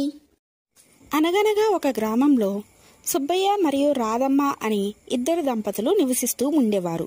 వీరికి 1 సంవత్సరం గల పాప ఉంటుంది. సుబ్బయ్య ప్రతిరోజు నదికి వెళ్ళి అక్కడ చేపల్ని పట్టి మార్కెట్లో అమ్మేవాడు. అమ్మగా వచ్చిన డబ్బులతో తన కుటుంబాన్ని పోషిస్తూ జీవనాన్ని గడిపేవాడు. ఒకరోజు సుబ్బయ్య తన భార్యతో ఇలా అంటాడు. రాధమ్మ, ఈరోజు చూస్తుంటే నాకు కొంచెం ఆరోగ్యం బాగాలేదు. ఈ ఒక్కరోజు విశ్రాంతి తీసుకొని రేపటి నుంచి చేపలు పట్టడానికి వెళ్తాను. ఇదైతే నేను ప్రతిరోజు వినేదే. మీకు ఒకరోజు తలనొప్పి ఉంటే మరొక రోజు మీకు కడుపు నొప్పి వస్తుంది. అలా ప్రతిరోజు ఏదో ఒకటి చెప్తూనే ఉంటారు. నాకు అలవాటైంది. ఎందుకు ఇన్ని అబద్ధాలు చెప్తారు వెళ్ళడానికి? మీకు అసలు ఇష్టం లేకపోతే వెళ్ళకండి. కుటుంబ బాధ్యతలు మీకు అస్సలు పట్టదు. లేదు రాధమ్మ, నేను నిజమే చెబుతున్నాను. ఈరోజు చూస్తుంటే నాకు ఆరోగ్యం అస్సలు బాగలేదు. సరే, వెళ్ళకండి. నాకు ఆరోగ్యం బాగలేదు. నేను కూడా ఇంట్లో ఏ పని చేయను. నేను కూడా విశ్రాంతి తీసుకుంటా. సరే సరే, నువ్వు కోప్పడద్దు రాధమ్మ. నేను పనికి వెళ్తున్నాను. సుబ్బయ్య చాలా మంచివాడు. ఎవరికి ఏ హాని కూడా చేసే రకం కాదు. కానీ రాధమ్మ అందుకు పూర్తి విరుద్ధం. ఆమె సుబ్బయ్యతో గొడవ పడడానికి ఏ అవకాశాన్ని వదులుకోదు. గంగానది ఒడ్డున వల వేసి చేపల కోసం ఎదురు చూస్తూ ఒడ్డు మీద కూర్చొని ఉంటాడు సుబ్బయ్య. ఈ రాధ నా పరిస్థితి ఎప్పుడు అర్థం చేసుకుంటుందో. ఎప్పుడు చూసినా నా మీద చిరాకు పడుతూనే ఉంటుంది. తనకైతే ఎప్పుడు డబ్బే కావాలంటుంది. నా ఆరోగ్యం పరిస్థితి ఎలా ఉంది ఏంటి అవేమి పట్టవు. నేను గాని లేకుంటే ఆ రోజు అర్థమవుతుంది. చూస్తుంటే వలలో చేపలు పడినట్టున్నాయి. సరే, ఇప్పుడు ఈ చేపల్ని తీసుకొని వెళ్ళి మార్కెట్లో అమ్మామంటే కాస్త కూస్త డబ్బులు వస్తాయి. ఆ డబ్బులు తీసుకువెళ్ళి రాధమ్మకి ఇస్తాను. ఇవ్వకుంటే నన్ను ఈ ప్రపంచంలోనే ఉండనివ్వదు. అలా వలలో పడిన చేపలని చూస్తూ ఉండగా సుబ్బయ్య చూపు నదిలో వెళ్తున్న చిన్న పాప మీద పడుతుంది. ఆ గంప నీళ్ళలో వెళ్తూ ఉండగా చూసిన సుబ్బయ్య వెంటనే, ఎవరైనా ఉన్నారా? అయ్యో, ఇక్కడ చూస్తుంటే ఎవరూ లేనట్టున్నారు. ఇంత చిన్న పాపని ఎలా వదిలేయాలనిపించిందో వీళ్ళకి. అరే, ఇలాంటి మనుషులు ఉన్నారు ఈ ప్రపంచంలో. సరే, ఒక పని చేద్దాం. ఇప్పుడు నాతోటి ఈ పాపను కూడా మా ఇంటికి తీసుకువెళ్దాం. ఇలాగే గనక వదిలేస్తే ఆకలికి చనిపోతుంది. రాధమ్మా, ఎక్కడున్నావు? ఇలా వచ్చి చూడు, నీకోసం నేను ఏం తీసుకొచ్చాను. నువ్వు చూసావంటే చాలా ఆశ్చర్యపోతావు.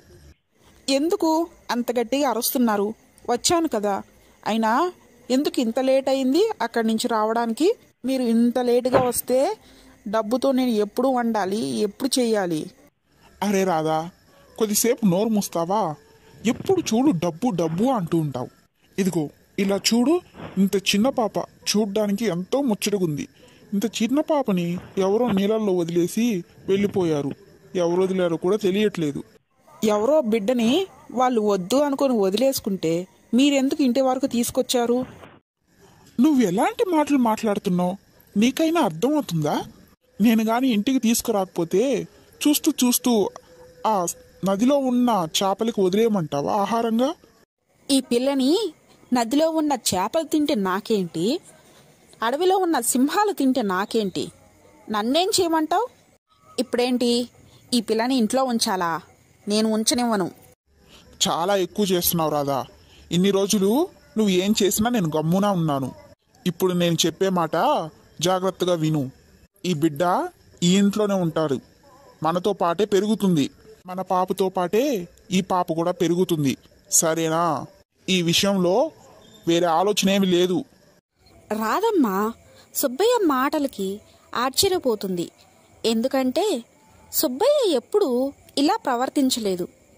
అందుకే సుబ్బయ్య మాటలకి ఎదురు చెప్పకుండా సుబ్బయ్య ఏమడిగినా కూడా చేస్తూ ఉంటుంది.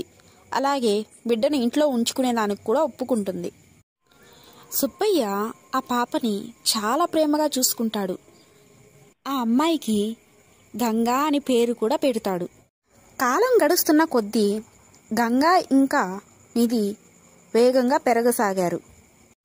ఒకరోజు కాలం గడుస్తున్న కొద్దీ గంగా ఇంకా నిధి వేగంగా పెరగసాగారు.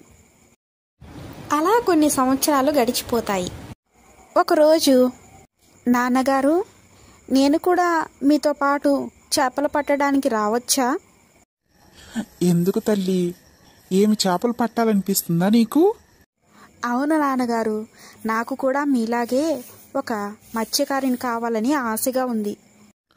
తల్లి, నువ్వు చిన్నదానివి. మీ అక్క అయినా నిధితో ఆడుకో. నువ్వు పెద్దయ్యాక అప్పుడు రా, వెళ్దాం ఇద్దరం కలిసి. ఆ అమ్మాయి అంతగా నేను వస్తాను అంటుంటే తీసుకొని వెళ్ళొచ్చు కదా. ఆ అమ్మాయికి అంత ఇష్టం ఉన్నప్పుడు మీరెందుకు వద్దంటున్నారు? తీసుకువెళ్తే మీకే పని తగ్గుతుంది కదా. ఆ అమ్మాయికి పని నేర్పించండి. నేను గంగాకి నిధికి ఇద్దరికి ఏమేం నేర్పించాలో ఏమేం నేర్పించకూడదో నాకు బాగా తెలుసు. ఏం నేర్పించుకోవాలో నేను అప్పుడు నేర్పించుకుంటాను. నువ్వు నాకు చెప్పాల్సిన పని లేదు. నేనేం తప్పుగా అన్నానండి? ఆ అమ్మాయికి ఇష్టం ఉంది కదా, నేర్పిస్తే బాగుండు అని చెప్పాను. మీకెందుకో ఇంత కోపం వస్తుంది? రాధమ్మకి గంగా అంటే అస్సలు ఇష్టం ఉండదు. కానీ సుబ్బయ్య వల్ల ఏమీ అనలేక చూస్తూ ఉండిపోతుంది. నిధి స్వభావం కూడా వాళ్ళ అమ్మ రాధలాగే ఉంటుంది. కానీ గంగ మాత్రం అంతా సుబ్బయ్యలానే ప్రవర్తిస్తుంటుంది. చాలా మంచిది. ఒకరోజు అనుకోకుండా సుబ్బయ్య చనిపోతాడు. గంగా ఇంకా నిధి చాలా బాధపడతారు. అమ్మా నిధి, నువ్వు ఏడవద్దు తల్లి. నువ్వు ఏడిస్తే నేను చూడలేకున్నాను. ఏదైతే జరిగిందో అది మన తలరాత. దానిని మనం ఎవ్వరం మార్చలేము. మీ నాన్న తలరాతలో ఇంతవరకే రాసుందేమో. అవునమ్మా, నువ్వు చెప్పింది కూడా నిజమే. కానీ ఇప్పుడు ఇంట్లో ఎలా జరుగుతుంది? నాన్నగారు ఉంటే చేపలు పట్టి ఇంట్లో జరిపేవారు. కానీ మనకి ఎవరికి పని రాదు. ఎలా చేయాలి ఇప్పుడు? నువ్వు ఎందుకు బాధపడతావు తల్లి? నువ్వు బాధపడద్దు. అదిగో ఆ గంగ ఉంది కదా, వాళ్ళ నాన్నతో పాటే నేర్చుకొని ఉంటుంది చేపలు పట్టేది కూడా. దాన్ని పంపిద్దాం. అది వెళ్ళి తీసుకొచ్చి మనల్ని పోషిస్తుంది. ఇదే వెళ్తుంది ప్రతిరోజు చేపలు పట్టడానికి ఇంక మీద నుంచి. అమ్మా, నేనే వెళ్తాను చేపలు పట్టడానికి.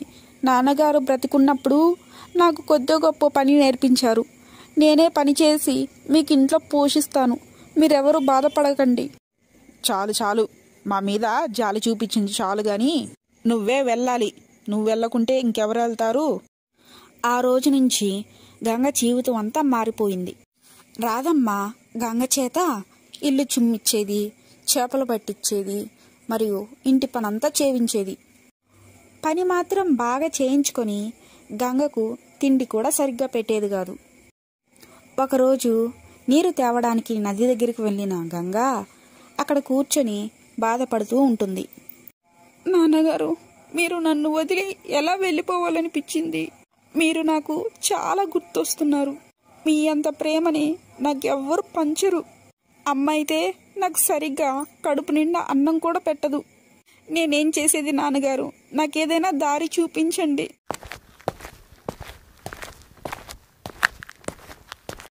అమ్మా మహారాణి, వచ్చేసావా? నీళ్లు తేవడానికి ఇంత సమయం తీసుకుంటారా ఎవరైనా? అది కాదమ్మా, బిందె చూస్తే నీళ్లు పడితే బరువు ఉంటుంది కదా. నేను త్వరగా వచ్చానంటే ఆ నీళ్ళన్నీ కింద పడిపోతాయి. అప్పుడు నేను తెచ్చినా కూడా అది వృధా అయిపోతుంది. నీ కథలు చెప్పడం ఆపుతావా? ఇక్కడెవరు సిద్ధంగా లేరు వినడానికి. తినడానికైతే బాగా తింటావు, ఒక్క పని సరిగ్గా చేయడం రాదు. అమ్మా, అన్నం అయితే నువ్వు నా కడుపుకి సరిపోయినంత ఎప్పుడు పెట్టావు? నాకెప్పుడు సగమే కదా పెట్టేది. నాకే తిరిగి సమాధానం చెప్తావా? ఉండి నీ పని ఇప్పుడే చెప్తాను. ఇదంతా చూసిన నిధి చాలా ఆనందపడుతుంది. గంగను ఎవరైనా తిట్టినా కొట్టినా తనకు మాత్రం చాలా సంతోషం. నీళ్ళకెళ్ళిన ప్రతిసారి గంగ ఆ చెరువు గట్టు మీద కూర్చొని వాళ్ళ నాన్నను గుర్తు చేసుకొని ఏడుస్తూ ఉంటుంది. రోజులానే ఒకరోజు గంగ ఆ చెరువు ఒడ్డున కూర్చొని ఏడుస్తూ ఉంటుంది. అదే సమయంలో ఒక ముసలావిడొచ్చి ఇలా అంటుంది. అమ్మా, చూస్తుంటే చాలా దాహంగా అనిపిస్తుంది. కొన్ని నీరుంటే ఇస్తావా తల్లి? నీ పుణ్యం ఊరికే పోదులే అమ్మా. అదేంటమ్మా, నీరివ్వడానికి ఎంత ఖర్చు అవుతుంది? మీరిక్కడ ప్రశాంతంగా కూర్చోండి, నేను ఇస్తాను మీకు నీళ్లు. గంగ తనకి ఇష్టం వచ్చినన్ని నీళ్లు పోసి ఆమె దాహాన్ని తీరుస్తుంది. నువ్వు చూస్తుంటే చాలా మంచిదానివిలా అనిపిస్తుంది తల్లి. నా దాహాన్ని తీర్చావు. దీనికి బదులుగా నేను మీకు కొన్ని ఇద్దామనుకుంటున్నాను. అదేం వద్దమ్మా, మీరు దాహంగా ఉంది అంటే మీ దాహాన్ని తీర్చాను. నాకు అది చాలు తల్లి. అదేంటమ్మా అలా అంటావు? నీకు దేని మీద ఆశ లేదా? లేదు పెద్దమ్మా, నాకు దేని మీద ఆశ లేదు. మా నాన్న నాకు చాలా నేర్పించాడు. నా సొంత కాళ్ళ మీద నేను నిలబడతాను. నాకు పని కూడా వచ్చు. ఇక దేనికి నాకు దేని మీద ఆశ ఉంటుంది? ఆ మాటలన్నీ విన్న ఆ ముసలామిడ ఒక దేవతా రూపంలోకి వచ్చేస్తుంది. మీరెవరు? ఇదెలా మీరు చేయగలిగారు? చూడు గంగా, నేను కోరికలు తీర్చే దేవతను. ఇప్పుడు నువ్వు నా అవసరం తీర్చావు కాబట్టి నీకు ఏం కోరిక కావాలో కోరుకో. నేను నీ కోరిక తీర్చే వెళ్తాను. ఓ కోరికలు తీర్చే దేవత, నీకు నా పేరు ఎలా తెలుసు? చూడు గంగా, నీ గురించి నాకంతా తెలుసు. నువ్వు ప్రతిరోజు ఈ ఒడ్డున కూర్చొని ఏడుస్తూ మీ నాన్నని తలుచుకుంటూ ఉంటావు. నాకంతా తెలుసు. నేను నీకు ఒక వరం ఇస్తున్నాను. ఈ రోజు తర్వాత ఎవరైతే మిమ్మల్ని కష్టపెట్టి నీ కంటి నుంచి కన్నీళ్లు కార్పిస్తారో నీ కళ్ళ నుంచి కన్నీరు కాకుండా బంగారు నాణ్యాలు వస్తాయి. కానీ అమ్మా, ఆ బంగారు నాణ్యాలు నేనేం చేసుకోగలుగుతాను? అయితే ఇంకేం కావాలి తల్లి నీకు? నాకేమీ వద్దమ్మా. సరే, నువ్వు ఏ వరం కోరుకోవట్లేదు కాబట్టి నీకు నేను మరో అవకాశం ఇస్తాను. నీ గొంతు కోయిలలా ఉంటుంది. ఎవరైతే నువ్వు పాడే పాటను వింటారో వాళ్ళంతా వాళ్ళ బాధల్ని మర్చిపోయి ఆనందంగా ఉంటారు. అలా చెప్పి కోరికలు తీర్చే దేవత మాయమైపోతుంది. అలా ఆ దేవత ఇచ్చిన వరంతో గంగ తనలో తానే ఆ పాట పాడుకుంటూ వెళ్తూ ఆనందంగా ఉంటుంది. గంగకి పాట పాడడం అంటే చాలా ఇష్టం. ఇంకా ఆ వరం చేత తాను ఎంతో ఆనందంగా పాట పాడుకుంటూ ఉంటుండేది. వచ్చేసావా మహారాణి? ఎక్కడున్నావు ఇంతసేపు? అమ్మా, ఈరోజు నాకు నది దగ్గర ఒక కోరికలు తీర్చే దేవత ప్రత్యక్షమైంది. ఏంటి, పిచ్చిగానొచ్చిందా ఏంటి? కోరికలు తీర్చే దేవత నిజంగానే ఉంటుందా? హా, అవునమ్మా, ఉంటుంది. ఇంక ఈ పిచ్చి పిచ్చి మాటలాపి ఇంట్లో పనులు చూడుపో. నువ్వు లేకపోయేసరికి ఇల్లంతా దుమ్ము దుమ్ముగా ఎలా ఉందో చూడు. వెళ్ళి పని చేయిపో. అలా గంగ వెళ్ళి త్వరగా పనులు చేస్తూ ఉండగా చేతిలోంచి జారి ఒక గ్లాసు పగిలిపోతుంది. అది చూసిన రాధ వెంటనే కోపంగా వచ్చి గంగకు 2 దెబ్బలు తగిలిస్తుంది. రాధ అలా కొట్టగా గంగ కళ్ళల్లో నుంచి బంగారు నాణేలు కింద పడతాయి. ఇదేంటి, దీని కళ్ళల్లో నుంచి కన్నీళ్లు కాకుండా బంగారు నాణేలు పడుతున్నాయి? అవునమ్మా, ఇదైతే ఏడుస్తుంటే కన్నీళ్ళ బదులు బంగారు నాణేలు పడుతున్నాయి. నిజం చెప్పవే, ఇదంతా ఎలా సాధ్యమవుతుంది? గంగ జరిగిందంతా చెప్తుంది. అమ్మా, నేను మీకు చెప్పాను కదా, నాకు నది దగ్గర ఒక కోరికలు తీర్చే దేవత కనిపించింది అని. ఆమె నాకు ఈ వరాన్ని ప్రసాదించింది. నేను ఎప్పుడైతే ఏడుస్తానో అప్పుడు నా కళ్ళ నుంచి కన్నీరు కాకుండా ఇలా బంగారు నాణేలు వస్తాయి అని. చూడు నిధి, ఈరోజు దాని బదులు నువ్వు వెళ్ళు నది దగ్గరికి. అక్కడికి ముసలాం వస్తుంది. ఆమె దాహాన్ని కనుక తీర్చావంటే నీకు ఒక కోరిక కోరుకోమని చెప్తుంది. నువ్వు కూడా దానిలాగే ఒక వరాన్ని కోరుకొని రా. అమ్మా, నేను వెళ్తాను, కానీ ఆ బిందె చాలా బరువుగా ఉంటుంది. నేను ఎలా ఎత్తుకొని తీసుకురాగలను దాన్ని?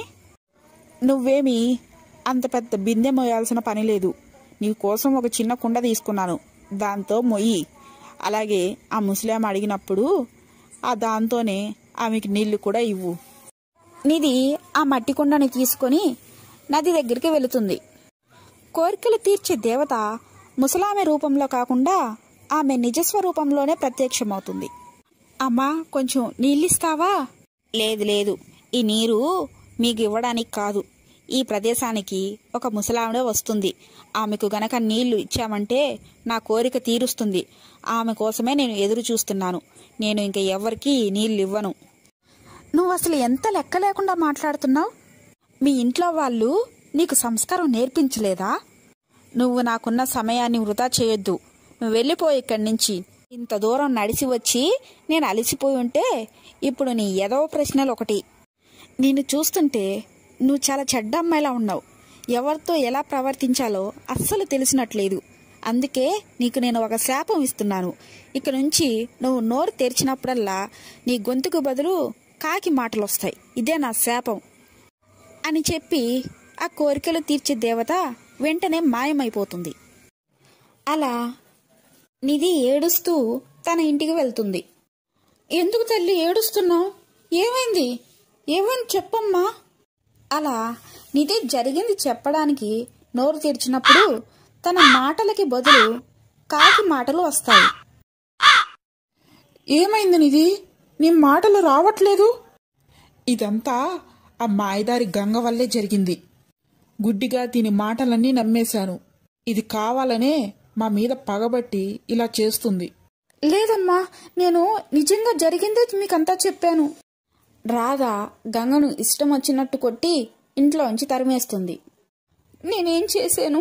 అమ్మకి ఎప్పుడూ నా మాట తప్పనిపిస్తూ ఉంటుంది. నా సొంత అక్క చెడ్డ నేనెందుకు కోరుకుంటాను? గంగ ఇంటి ముందు ఒక చెట్టుంటే ఆ చెట్టు కింద కూర్చొని ఉంటుంది.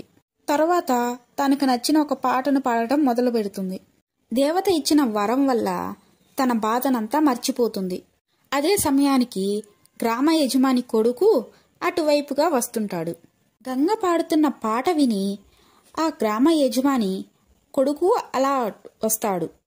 అదే పాట విన్న రాధ కూడా తన కోపం తగ్గి వెంటనే ఇంటి తలుపులు తీస్తుంది. అలానే ఇంట్లోకి రాణిస్తుంది రాధ. ఇంట్లో ఎవరైనా ఉన్నారా? ఏంటి, ఎవరిని కలవాలి మీరు? ఎవరు మీరు అసలు? నేను ఈ గ్రామ యజమాని కొడుకుని. ఇటువైపుగా ఎవరో ఒక మధురమైన పాట పాడుతుంటే విని వచ్చాను. ఆ పాట ఎవరు పాడుతున్నారు? రాధ ఇంట్లోకి వెళ్ళి నిధిని వెంట పెట్టుకొని బయటకు వస్తుంది. బాబు, ఈమె నా కూతురు నిధి. ఈమెనే ఆ పాట పాడింది. మీ పాట వినడానికి చాలా వినసొంపుగా ఉంది. మీరు చాలా బాగా పాడుతున్నారు. మీ మధురమైన పాట విని నా బాధనంతా మర్చిపోయాను. మీకు నాతో పెళ్లి చేసుకోవడం మీకు ఇష్టమేనా? అయ్యో బాబు, మీరు అడగడం మేము కాదనడుమునా? మా అమ్మాయికి మీరంటే చాలా ఇష్టం. గ్రామ యజమాని కొడుకు అయిన రవీంద్ర మరియు నిధిల పెళ్లికి అన్ని ఏర్పాట్లు జరిగిపోతాయి. అయ్యా, ఈరోజు చాలా సంతోషకరమైన రోజు. ఈ వివాహం కోసం మా బంధువులు చుట్టుపక్కల గ్రామాల నుంచి వచ్చున్నారు. మీ అందరికీ సమ్మతమైతే నేను ఆ పెండ్లి కూతుర్ని ఒక ప్రశ్న అడుగుదాం అనుకుంటున్నాను. అయ్యా, మీ కోడలి గొంతు చాలా బాగుంటుందని చుట్టుపక్కల గ్రామాల్లో అందరూ అనుకుంటున్నారు. ఆ గానమేదో మేము కూడా విని మా బాధల్ని కూడా మేము మర్చిపోయి ఆనందంగా ఉంటాము. మీ కోడలి చేత ఒకసారి పాట పాడిస్తారా? సరే బాబాయ్, దాంట్లో ఏముంది? అందరం కలిసి ఒకసారి తను పాట పాడితే విందాం. అలాగే ఎవరి మనసులో ఎలాంటి బాధలున్నా కూడా తొలగిపోయి మమ్మల్ని మనస్ఫూర్తిగా ఆహ్వానించి ఆశీర్వదిస్తారు. ఆ మాటలు విని రాధ మరియు నిధి చాలా భయపడిపోతారు. ఇంతకుముందు రవీంద్ర చాలాసార్లు నిధిని పాట పాడమని అడుగుంటాడు. కానీ ఆ మాట మార్చేస్తూ ఇప్పుడు పెళ్లి వరకు వస్తుంది. రవీంద్ర ఎప్పుడైనా పాట పాడమని కోరితే నిధి పెదాలు మాత్రమే కదిలిస్తూ ఉంటుంది. గోడ వెనకాల ఉన్న గంగ మాత్రమే ఆ పాటను నిజంగా పాడుతుంది. అలా చేస్తూ ఉండగా రవీంద్రకు ఎప్పుడు కూడా తన మీద అనుమానం రాలేదు. అయ్యా, ఈ గ్రామానికే యజమాని మీ తండ్రి. మీ తండ్రి కుమారుడు కదా మీరు. ఇంతమంది ముందులో మీ ఇంటి కోడలు ఆ పాట పాడితే మీకు అవమానంగా ఏమీ ఉండదు? మాకు ఎలాంటి ఇబ్బంది ఉండదు. ఇంకా ఆ పాట విని మా వాళ్ళే ఇబ్బందులు లేకుండా ఆనందంగా మనస్ఫూర్తిగా వీళ్ళని ఆశీర్వదిస్తారు. మాకు ఎటువంటి సందేహము లేదు. ఇదంతా విన్న ఒక పెద్దాయన ఇలా అంటాడు. ఈ రాధ ఇంకా నిధి ఇద్దరూ ఎప్పుడు అబద్ధాలు చెప్తూనే ఉంటారు. మీరు ఏం చెప్పదలుచుకున్నారు? అది కాదయ్యా, రవీంద్ర నాతో ఈ పాట గురించి విషయం చెప్పగానే నిజంగా ఆ పాటలో అంత శక్తి దాగి ఉంటుందా అని నాకు అనుమానం వచ్చింది. ఒక పాటలోనే మనుషులు తమ బాధను మర్చిపోయే శక్తి ఉంటుందా? అదే నిజం తెలుసుకుందామని నేను ఒకరోజు వాళ్ళ ఇంటికి వెళ్ళాను. అది చూసి నాకు మతిపోయింది. మీరేం చూశారు అసలు? ఆ విషయం చెప్పకుండా ఏదేదో చెప్తున్నారు. ఆ విషయానికే వస్తున్నా. ఈ అమ్మాయి ఉందే నిధి, తన మాటలు అస్సలు బాగుండవు, కాకిలా ఉంటాయి. అదేంటి అలా అంటారు? ఆమె పాడుతున్నప్పుడు నా కళ్ళారా నేను చూశాను. అది కూడా ఒక్కసారి కాదు, చాలాసార్లు. చాలా మధురంగా పాడుతుంది తను. బాబూ, నేను ఇలా చెబుతున్నందుకు నన్ను క్షమించు. అది నిధి కాదు, వీళ్ళ చెల్లెలు గంగది. నేను నిజమే చెబుతున్నాను. నిధి కాకిలాగా మాట్లాడుతుంది. ఇదంతా చూసిన గ్రామ యజమానికి చాలా కోపం వస్తుంది. వెంటనే ఇలా అంటాడు. అదేంటి వీళ్ళందరూ నానా మాటలు అంటుంటే ఆ అమ్మాయి ఏంటి సైలెంట్గా ఉంది? ఆ అమ్మాయి చేత ఒక పాట పాడిపిద్దాం, పోయేదేముంది? అమ్మాయి, నువ్వు ఒక పాట పాడు. ఇదంతా వినగానే నిధికి చాలా భయమేస్తుంది. వెంటనే నోరు తెరవగా అక్కడి నుంచి కాకి మాటలు వస్తాయి. అది విని అందరూ చెవులు మూసుకుంటారు. ఇది ఇంత పని చేస్తుందా? వెంటనే పోలీసులను పిలిపించి వీళ్ళని జైలుకు పంపించండి. ఇలాంటి మోసం చేసే వాళ్ళని మన గ్రామంలో ఉంచకూడదు. నా కొడుక్కే ఇంత జరిగిందంటే గ్రామంలో ఉండే వాళ్ళని ఇంకెంత మోసం చేస్తారో తెలుసుకోండి. ఈ ముసుగులో మనందరినీ మోసం చేశారు వీళ్ళు. అయ్యా యజమాని గారు, నేను మీకు చేతులెత్తి దండం పెడతాను. దయ ఉంచి మా వాళ్ళను వదిలేయండి అయ్యా. దయచేసి వీళ్ళని జైల్లో వెయ్యొద్దు. ఇదంతా నా తప్పు. నీ తప్పు ఏముంది ఇందులో? అసలు నేను ఆ పాట పాడకుండా ఉండుంటే మీ అబ్బాయి నా పాట వినేవాడే కాదు. అప్పుడు ఎలాంటి సమస్యలు వచ్చేది కాదు. సమస్య అంతా నా వల్లనే వచ్చింది. అందుకని మీరేమైనా శిక్షలు వేయాలంటే అది నాకు వెయ్యండి. వాళ్ళకి ఏమీ తెలీదు. నేను వాళ్ళను వదిలేయాలంటే నువ్వు ఇక్కడ పాట పాడాలి. ఏమో ఎవరికి తెలుసు, నువ్వు కూడా అబద్ధమే చెప్తున్నావేమో. గంగ వెంటనే పాట పాడడం మొదలు పెడుతుంది. అది విన్న వారంతా అక్కడ ఉన్న వాతావరణం అంతా మారిపోతుంది. అందరూ కోపంతో ఉన్న వాళ్ళు ప్రశాంత వాతావరణంలోకి వచ్చేస్తారు. కోపాన్ని మర్చిపోతారు. అబ్బాయి రవి, నువ్వు ఏం చెప్పావో అదంతా నిజమే. ఈ అమ్మాయి మాట నువ్వు చెప్పినట్టుగానే చాలా వినసొంపుగా ఉంది. పాట చాలా బాగుంది. మీరు ఒకటి గమనించారా? ఇంత కోపంలో ఉన్న మనందరం ఆ అమ్మాయి ఒక పాటతో మార్చేసింది మనల్ని. అయ్యా యజమాని గారు, ఇప్పటికైనా నా కుటుంబాన్ని వదిలేస్తారా? నీ కుటుంబాన్ని వదిలేస్తాను కానీ నీకు నేను ఒక ప్రశ్న అడగాలనుకుంటున్నాను.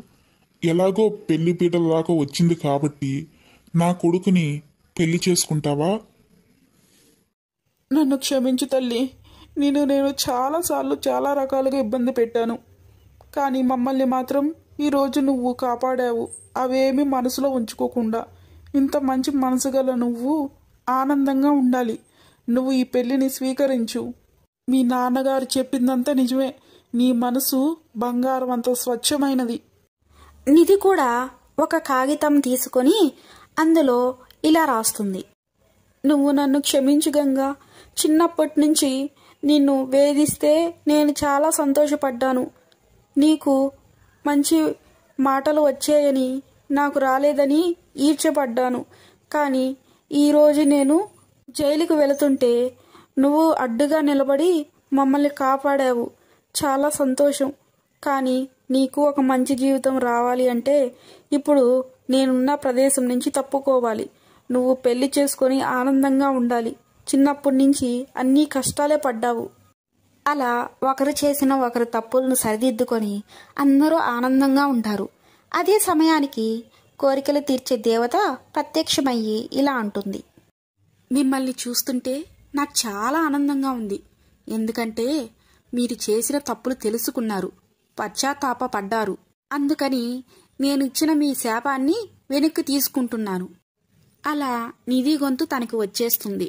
ఇచ్చిన శాపాన్ని వెనక్కి తీసుకోవడం వల్ల చాలా ఆనందపడుతుంది నిధి. గంగ రవీంద్రతో పెళ్లి చేసుకుని ఆనందంగా ఉంటారు. మా కథ మీకు నచ్చినట్లయితే లైక్ చేయండి, షేర్ చేయండి, కామెంట్ చేయండి. మరెన్నో మంచి మంచి కథల కోసం మా ఛానల్ని ఇప్పుడే సబ్స్క్రైబ్ చేసుకోండి.